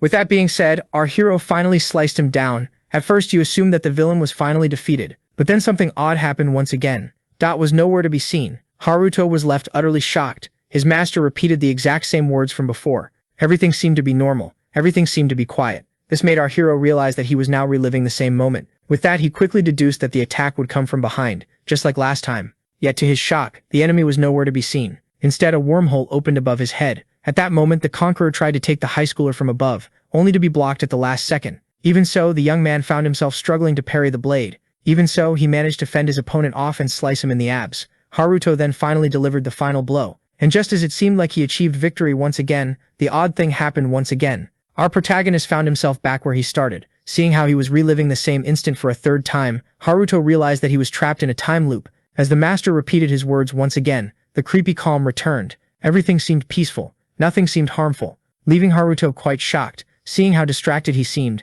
the toy urged him to keep his head in the fight. The fact that the time traveler didn't notice the time loop yet wasn't surprising, seeing how he was currently in a critical state. But just as our protagonist began to wonder what needed to be done, a portal opened behind him, As soon as he noticed it, the young man slashed the villain. As another portal opened behind him, he quickly took down the one that came out of it. This made Dot point out how determined his young opponent was, and yet he kept on attacking again and again. His goal was to determine every single survival route within the reach of our hero. He wanted to see how long it would take him to fall. Dot couldn't help but laugh as he rewound time once again, plunging our hero into the exact same moment once again. This left him quite annoyed, and before the young man could even realize it, a portal opened right beneath his feet. In a flash, the conqueror came out of the portal and slashed the young man. Haruto felt agonizing pain. The wound was so severe that he started to cough up blood, as it was the first real critical strike that he had suffered. Dot pointed out that the last seconds of his opponent were almost up, and with that being said, he restarted the drill once again. The young man returned to the exact same moment, only this time things weren't totally similar. The wound that he had gotten remained on his chest. Only then did a portal open behind him, and before he could even realize it, he found himself getting slashed. Dot kept on torturing the protagonist again and again, slicing and hitting him from all directions. Haruto had taken a crazy amount of damage. He had a hard time breathing. With that being said, the enemy decided to land the finishing blow. The ability of the opponent to continuously rewind time was problematic. Our hero had a hard time remaining on his feet. He even started to lose hope, seeing how powerful enemy magic was. Yet even then, Haruto believed in his own ability, and believed in himself until his very last breath. In order to locate the enemy, he decided to use his Eye of Time and shut off all other sensations. In the end, he was the perfect mix between a space-time magician, as well as a swordsman. The master was left quite shocked. The Chronos factors surrounding his student suddenly stopped moving. With that, the young man braced himself and took his stance. The time traveler was shocked, as his past self seemed to have reached a peak that not even he was able to reach. He was certain that this new technique would allow the young man to quickly notice the enemy and counter his surprise attack. Dot couldn't help but find the protagonist brilliant. With that, the boy stood ready for the attack. He had prepared himself to eliminate Dot as soon as he appeared in his sight, but although that, the conqueror still hadn't made his move. Only then did a portal open behind him. The villain was now hesitating before launching his attack. He was shocked to see that there was a local here who had such mastery over the Chronos factor. It was the first time that he had encountered someone who would be able to take him out immediately if he charged in recklessly. Seeing this, the conqueror decided to adopt a different approach where the high schooler wouldn't be able to fight back. With that being said, a dimension gate was opened. Dot reached into the new portal and pulled out someone else. At that moment, our hero noticed something horrifying. What he feared the most had been realized. Wire was now captured by the villain. A few moments earlier, in Nakano, the girl was treating her protector to some bread. From the looks of it, the hound seemed to enjoy the food. But little did she know he wouldn't be able to shield her from what came next. Before the girl could even realize it, she was suddenly snatched. She was forcefully pulled into the portal before disappearing, and the beast couldn't do anything. This left him quite annoyed. Cerberus grew careless and failed his mission. At the same time, at the Imperial Palace Plaza, Raya became the hostage of Dot. The little one screamed to her big brother for help, so he was left horrified. Now, with his little sister in the way, the protagonist wouldn't be able to fight properly. He was unable to comprehend how she had gotten here. Raya should have been safely at home under the protection of Cerberus. So Dot explained that the mighty hound would be powerless if the girl was snatched up through a dimensional wormhole. Dot pointed out that he was able to track down his little sister by looking for someone with the same Chronos factor frequency as his opponent. According to him, taking the life of the little one would shatter the morale of the big brother to the point where he wouldn't be able to use his absolute counterattack zone. Our hero was now in a tough situation, as his absolute zone was starting to fade away. Raya was completely at the mercy of the conqueror. Dot pointed out that if anything happened to the girl, her older brother wouldn't be able to fight. With that, our hero began to beg for mercy for his little sister. Seeing this, Dot immediately smiled and impaled the innocent child from behind. Both past and present Haruto were unable to believe what just happened. Raya was unable to remain conscious any longer, and with that being said, she collapsed to the ground with a giant hole in her back. Her chest. Seeing this atrocity, Haruto was unable to believe his eyes. He couldn't take it any longer. The mighty protagonist crumbled to his knees. In the end, the older brother was unable to protect his little sister. Seeing this, Dot burst out in laughter. He had successfully caused the high schooler to have a mental breakdown. Due to the success of his plan, the young man was no longer able to concentrate. His absolute zone had now disappeared. The only thing left to do was to put an end to the young man's misery. With that, Dot decided to kill the powerless victim whose heart was filled with hate, while laughing like an absolute maniac. At that moment, something awakened inside Haruto, but unfortunately, his head was sliced. Dot had already landed the canning strike, yet the fight wasn't over just yet. Something incredibly odd just happened. The conqueror found himself utterly confused. For some reason, he was rewound a few seconds into the past. The one he had just killed was still breathing, and thus he decided to take the life of our hero once again. He didn't think twice before taking the life of the young man once again. With that, he thought that he had achieved complete victory. But little did he know, things were far from over. For some reason, time kept getting rewound. Every time he finished off the protagonist, time would be rewound, landing him in the exact moment right before he killed him. Dot was left utterly baffled, as this time loop was similar to the ones that he created with his super future magic. The system confirmed that this was the case. As Haruto, who was beaming with the Chronos factor, stood up, his opponent was left horrified. Our hero, who had now acquired a new form, revealed that he was the one behind the time loop. The protagonist was now more powerful than ever. His hair color and hairstyle had changed. Even his future self was confused by what was going on. Only then did he realize that, in this timeline, there might exist a growth route for space-time mages that even he wasn't aware of. At that moment, the window panel announced that the hidden quest of the Imperial Plaza had started. Its title was Awakening Despair. All the conditions were satisfied. This allowed our hero to obtain the super future magic, as well as the reverse reload spell. To top it all off, he even received a passive skill that would allow him to double his potential release. With that being said, our protagonist had achieved a new peak. Dot was unable to believe his own two eyes. He was horrified by the fact that a supposedly inferior being was able to use his super future magic. The thought of a local from this world entering the same domain as him infuriated the evil conqueror, and thus he threw his dimension cutter at the anomaly. Haruto simply erased his hand and swallowed the all-cutting attack with a wormhole. Dot was left utterly shocked. Seeing this, he decided to take things to a whole other level, and bombarded our hero with the tempest of shurikens. Even so, the teenager remained unfazed and opened countless wormholes, leaving his opponent horrified. Haruto had successfully swallowed all the projectiles. He then asked the conqueror if he enjoyed being trampled on by an inferior being. This arrogance was shocking for the villain. It quickly got on his nerves and got the best of him. And so, in a surge of anger, he charged at the young hero. Haruto was waiting for this, as the conqueror had now stepped into his absolute zone. And just like that, the villain found himself under the power of Stop Chain, which was now immobilizing him. With that being said, the protagonist firmly grasped his blade, affirming that he would never forgive the evil conqueror. Now came the time to deliver the finishing blow. Haruto gathered all of his strength and unleashed his dimensional slash, dealing great damage to the abominable villain. With that, Dot started to scream in agony. He then crumbled to the ground. Dot was no longer able to fight. He started to cough up blood, and was unable to accept his defeat. Only then did something happen. The after effects of the dimensional slash started to unfold. To his horror, a dimensional rift was formed. The rift started to suck him in. Dot tried his best to hold on, but in the end, the pull was too powerful. And just like that, the powerful conqueror was sucked inside. The rift closed shortly after. Now, with the annoyance out of the way, the powerful protagonist rushed to tend to the most critical problems. Haruto rushed to his little sister. He gently held her in his arms, and upon seeing how lifeless her body seemed, he begged her to hold on for just a second. And with that being said, our protagonist started to disappear, before quickly reappearing. This greatly intrigued the master. Haruto apologized to his sister, made her wait before using the spell rollback. The time traveler immediately recognized it. After all, this was one of his skills. It was one of the extremely difficult time-space spells to master. Our hero traveled to the past in order to learn it. The body of the little girl was restored to a healthy state. And with that being said, Rhea finally opened her eyes. She was greeted with a gentle smile. Rhea was shocked to see herself in the arms of her elder brother. Our hero then tried to reassure the little one. He affirmed with a wide smile that he had driven the villain away. When asked if he was telling the truth, the young man nodded. The relieved Rhea immediately thanked her other brother. Still terrified, she rushed to hug him. She even apologized for having become a liability in this fight. Yet our hero affirmed that he should be the one apologizing, seeing how she was endangered because of him. Watching this from afar was a time traveler, amazed by the fact that there was another growth route, while wondering how much the protagonist would grow. Meanwhile, in the eastern district of Tokyo, the first mage reported that his area had been cleared. The second sage in the western district had accomplished his mission as well. In the south, all monsters had been terminated as well. The report of the victory in the north followed shortly after. According to the fifth stage, the headquarters were secured as well. This victory overjoyed the seventh stage. The Red Hat expected nothing less from his peers. Once again, the seven sages were able to protect humanity. The only thing left to do now was to wait for the sixth sage, so that all seven of them could celebrate their victory together. The stampede incident was finally over, and its mastermind was driven away. Yet no one knew at the time that this was only the start of the real battle. So the video ends here. If you don't want to miss the next part, activate the notification bell, and see you next time on Tob's channel.